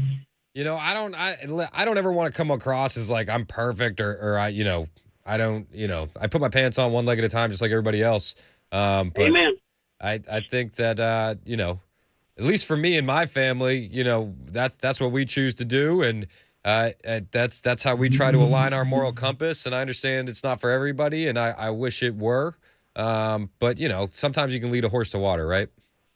Amen to that, brother. Hey, man, thanks for the call. Really appreciate you. It is an agenda-free Friday. However, after this break, we got my friend Kaylin Delmeda calling. Kaylin is a reporter for Frontlines, and Frontlines Reporting is doing God's work, honestly.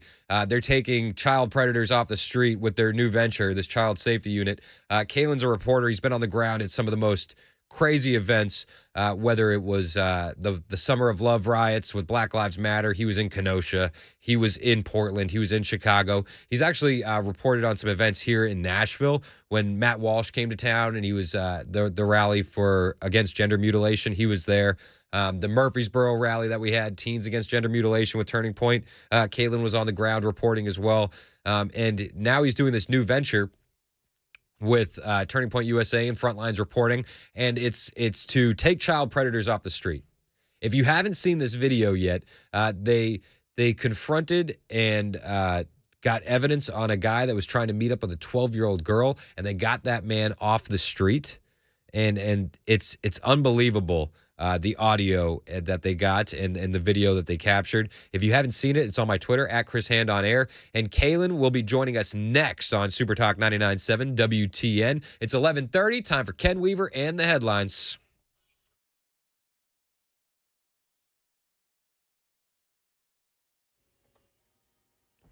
$11:30 on the dot this Friday morning. I'm Ken Weaver with your top stories. Full forecast in 2 minutes. And election 2024, 83-year-old former Speaker of the House Nancy Pelosi says she is running for re-election to try to extend what has been a 36-year House career. A report just released by the special grand jury in Georgia today showing charges were recommended against Senator Lindsey Graham, then Senators Kelly Loeffler and David Perdue and other Trump allies. The jury gathered evidence for the case against former President Trump, hearing from more than 75 witnesses, but did not have the power to bring charges.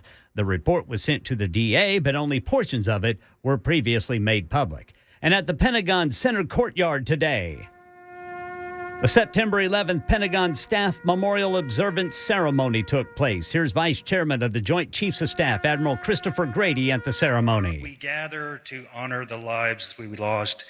We gather to witness the courage that was shown, and we gather to remember that unity was forged in this national crucible. And on a lighter note, Oreo is bringing back a fan favorite after 3 years. The Red Velvet Oreo returns to shelves next week for a limited time. That's the latest news. Weather's next. I'm Ken Weaver, WTN News.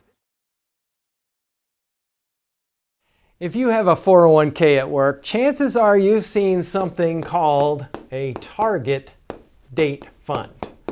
Now, the idea behind a target date fund is if you're going to retire in a specific year, let's say 2030, all you do is put all your money in that fund. You don't even have to think about it. Set it and forget it is the idea.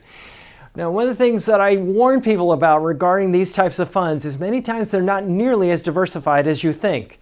When we look at investing, when we look at diversification, we want to own really small companies, really large companies, really growth-oriented, really value-oriented companies, and diversify between these different market areas. Target date funds tend to focus more attention down here for a really basic reason. It sells better. Because you're investing in very big, well-known U.S. companies, what happens is investors tend to like to look like the market, as we say. And the problem, though, is when we do that, is we can go very long periods of time. 1966 through 1982 is one example. More recently, 2000 through 2012, where large U.S. stocks had no return, where other market segments actually did quite well. So one of the things that happens is when we invest in a target date fund, we may be overly concentrated and have more risk than we really realize. So if you want to learn more about our approach to investing and financial planning and how we educate investors, go to paulwinkler.com and set up a free 15-minute phone call, or you can call 615-851-1950.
Hey, it's Chris Hand for the Dr. Gill Center in Franklin. Back pain, neck pain, knee pain, hip pain, elbow pain, all of it can be treated with no needles and no downtime. And at the Dr. Gill Center, they've been helping people get back to pain-free life for over 30 years. So many people, though, think they're just a chiropractic center. And while they do practice chiropractic care, they also have state-of-the-industry equipment like their Class 5 laser, red light therapy, and spinal decompression, all to pinpoint that inflammation in your body, reduce pain, swelling, and accelerate healing. So regardless of where the pain is or what your pain levels are, the Dr. Gill Center in Franklin can help. And the Dr. Gill Center wants to offer you a special offer if you're out there and suffering with pain looking for non-surgical solutions. $49 will get you all of your new patient initial exams, an x-ray, and a complete review of findings. So that's less than $50 to find out what's causing your pain, and they'll give you a solution without pills. Give the Dr. Gill Center in Franklin a call now and begin your journey in becoming pain-free. 615-882-4838. That's 615-882-4838. And tell them Chris Hand told you to call. Don't take a pill. Call Dr. Gill. Super Talk 99.7 WTN. Hey, it's Chris Hand. Joined on the phone right now by my friend Kaylin Dalmeda, Frontlines reporter, member of Turning Point USA. What's up, Kaylin? How are you? Chris, hi. Thanks for having me on. Yeah, man. Thanks for having some time to call. I know you've been busy. You've been all over the place promoting this latest venture. I saw you on the Charlie Kirk show yesterday. I know you have a bunch of news hits today. Are you surprised that you guys are getting so much attention from this latest venture with Frontlines reporting? Maybe a little bit, maybe just a little bit. But when you look at what this actually is, you see that it is a sign of the times, I guess you could say, because what we did was we caught a trans pedophile who was preying on somebody who was a 12-year-old female, who he believed would be a 12-year-old female. So, I think it makes sense, and people are outraged about it. Yeah, it does make sense that people are outraged about it. And just to remind everybody, give a little background on you. You've been a reporter now for quite a while. You were on the ground in the Summer of Love during the BLM riots in Kenosha, Portland, Chicago. You've been doing on-the-ground reporting here in Nashville with Matt Walsh and the transgender rallies that they had, going against Vanderbilt and all of that kind of stuff. So you have years of experience. What made you switch gears to want to go from, basically putting yourself in the line of fire with riots to now kind of taking a more offensive role and going out there proactively hunting down these monsters? Well, I'll say that, as far as the 2020 riots go and all of these domestic terrorists, none of that we saw in 2020 was organic. They're all being paid in one way or another. And so right now the well has dried up. And so they're not out, destroying the cities and causing $2 billion worth of damages. But I realized that there's a huge issue. There's this push from the left to really sexualize children. What they ultimately want is for children to be adults. That's what they want. They want children to be adults, and they want to tell society that they need to be tolerant and accept adults who are sexually attracted to minors. And I realized, you know what? I'm smart. I have the ability to figure out how to find these people. I've been doing that, and so I just went ahead and reached out to some people. I asked some questions. I went on a couple raids with friends who also do this, and we just started from there. And it really is something that hits home for a lot of people. A lot of parents are worried on a regular basis because they don't know all of the things a lot of times that their kids could be getting into. Oh, you're absolutely right. I'm terrified to even let my kids on the internet. Exactly. And so go ahead. I was going to say, so once you decide that you want to do this, walk me through what your mental process is and how you kind of, like, what is step one when you decide to do this? So step one is, how am I going to find these people? Where are they hiding? Because they seem to be everywhere. Yep. And so the number one thing was, I need to find somebody who looks like a child. So I have a sister who is 9 years younger than me. And so I asked her, I said, I explained everything to her. And I said, can I borrow some of, your just regular sort of selfie pictures from when you were, about 12, 13 years old? She goes, yeah. So she sent me a few of those. I created an Instagram account, and I happened to find my way into this horrible side of Instagram. A lot of people aren't paying attention, but Instagram has hundreds of thousands of accounts with pictures of, children. They're not nude or anything like that, but it's definitely that sort of thing. So, you look at the followers and you look at the commenters and you realize these are all men from all over the world, and all it takes is a little bit of interaction. All they have to do is see the profile, and you start getting messages. That's crazy. Hey, what's up, cutie? Yeah, it's disgusting. And you're right. Instagram, it seems to have like that clientele. It was like I believe it was in June that Meta was forced to create a task force because of all the child porn on Instagram. Yes. So you make that profile. You kind of start interacting and going down those rabbit holes and down those hashtags, and you find a target. Once you find a target, then and somebody is one of these people who's attracted to a minor, how then, like, what's the next step after that? So the guy that you guys caught, Christopher Carey, right? 20-something-year-old individual. He thinks he's talking to a 12-year-old girl. How long does it take from the initial interaction with you guys to what we saw in the video on the on your Twitter? And everybody should go follow Kalen at From Kalen, Kalen on Twitter, From Kalen, and we'll retweet the video on the Super Talk account as well.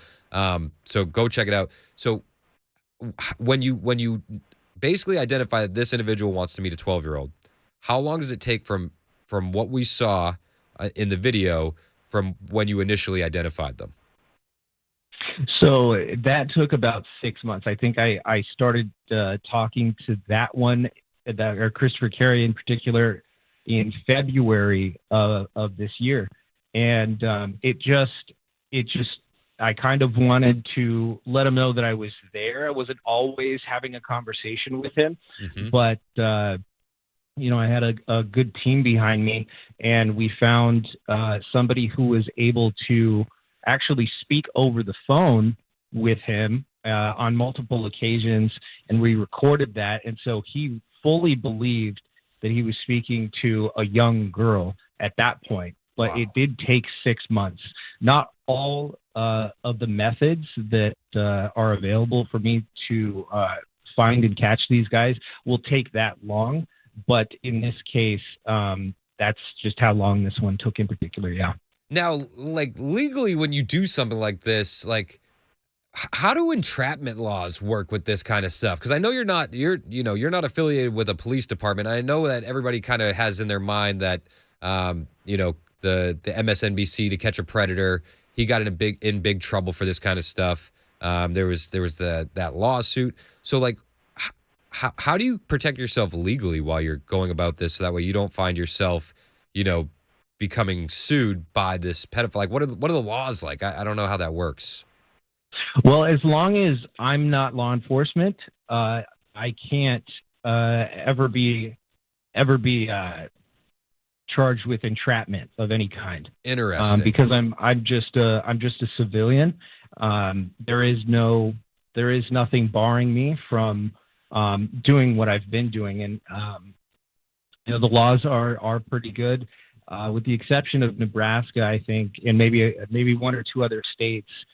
They require that you in order to do a sting operation, you have to be law enforcement. So that's why I think this case in particular in Nebraska is important, and I think putting pressure on the state or the state attorney's office or the county attorney's office to prosecute is a big deal, because it'll set a precedent in that state.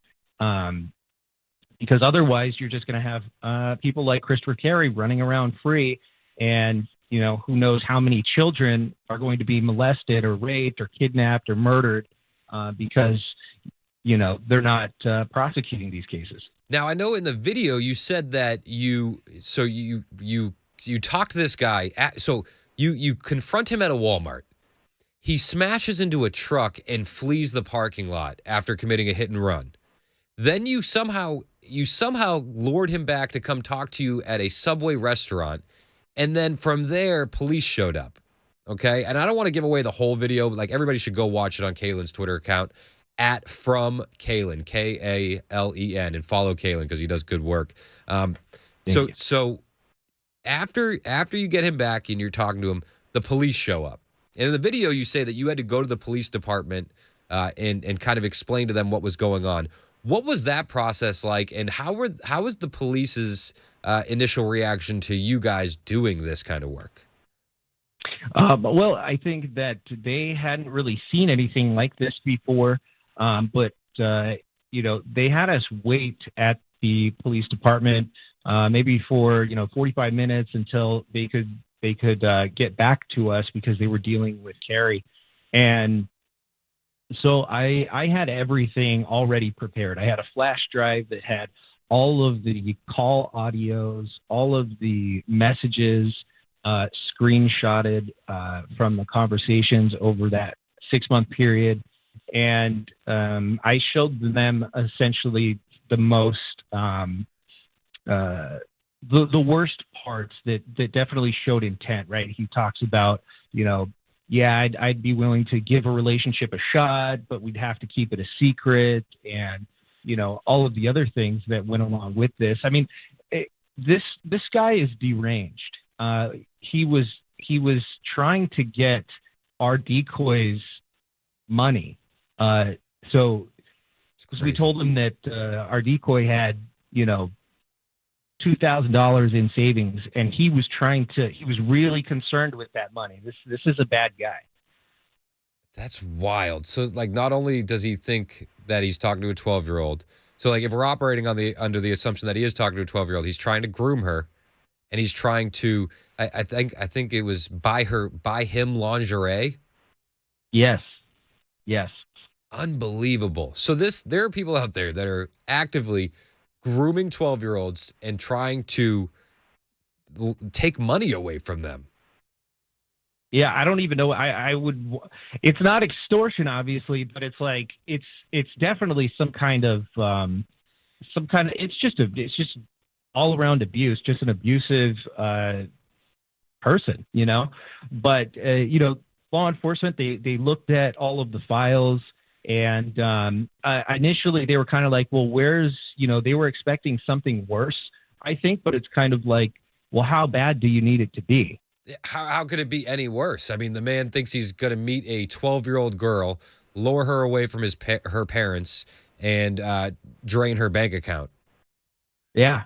I mean, some of the graphic nature of the comments and audio that you guys captured, I can't even play on the air because of FCC regulations. Exactly. And that's it just goes to show that it's how bad do you need it to be in order to prosecute somebody who clearly had intent to harm a child. And Chris, I'll tell you, he actually messaged my decoy account again on Sunday, and this is all after the fact. Really? This is all after the fact. He messaged the decoy account, and he said, hi, and I responded with hi.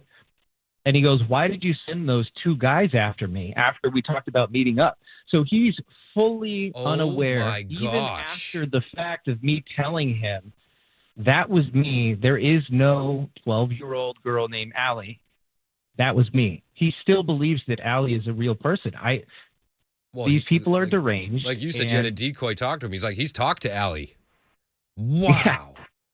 Wow, that is so troubling and just sick. So even after all that, even after being, like, these people are sick, even after, being confronted, having the police called, and an open investigation onto you, you're still reaching out to somebody that you think is a 12-year-old girl. Yeah. Wow. And this is, it's so important for parents to be aware of what their children are doing on their phones, because there are so many apps out there. And I don't think that many parents could name all of the apps that their children may be downloading, maybe on. A lot of these apps are geolocation based. So real quick, what are some apps that you might think that parents wouldn't know about that you should really be careful about? One of them would be an app called Meet Me. Okay. MEET.me. And that is a geolocation-based app. So a lot of guys get on there, and I tell you, I've been on there. I post up a picture of one of my decoys, and immediately the messages from men start rolling in. Unbelievable.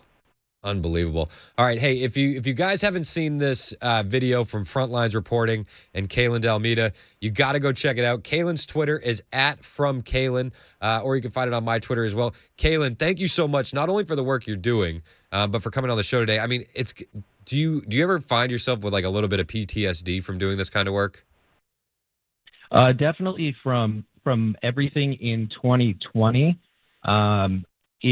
There was a period of time earlier this year that where I was constantly going out and having to deal with, violent domestic terrorist Antifa people, and, constantly being under the pressure of, being violently assaulted. And at one point I did actually get into a physical altercation with someone at UC Davis, a violent Antifa member.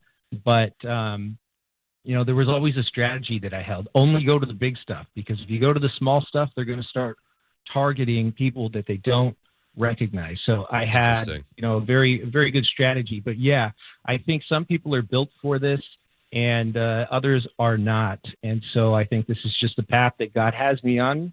And, I just roll with the punches. Well, hey, also real quick, if there's, I've talked to a lot of you guys, and it doesn't seem like there's a bunch of people in this line of work. If there's somebody out there that wants to do what you do, wants to go into this line of reporting, what kind of advice would you give them? I would say stay vigilant.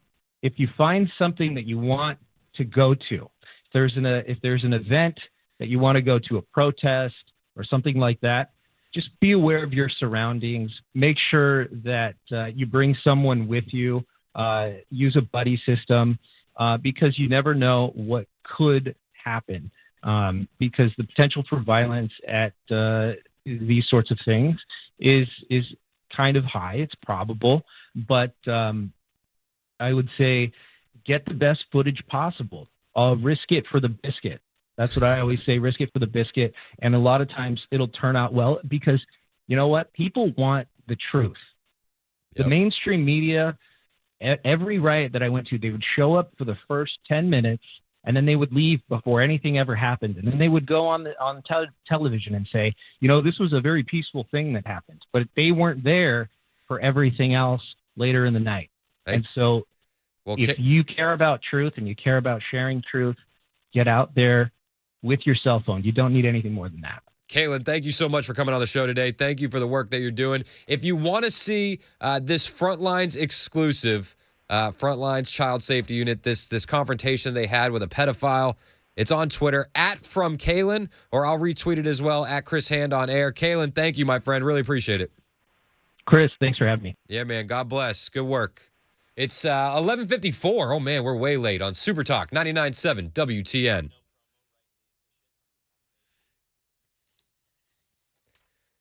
Hey, it's Chris Hand for Jeff Eddy's Efficient Heating and Cooling. Now, I know it can be so hard to find somebody you trust with these large home repairs, and that's why I am so happy that I found my friends at Jeff Eddy's Efficient Heating and Cooling. You know what? These other guys, they may just pressure you to replace your unit because they make more money that way. But with Jeff Eddy's Efficient Heating and Cooling, they just want you to make an informed decision. So if you've had another opinion from another HVAC company and they're saying you got to replace it, give Jeff Eddy a call because they want to walk you through every option and scenario so that way you can make that informed decision. And with Efficient, they offer up to 18 months, same as cash financing on your next unit. They're a diamond contractor with Mitsubishi Electric and an Elite Pro partner with Rheem. Go to efficienthvac.net or call 615-784-4424.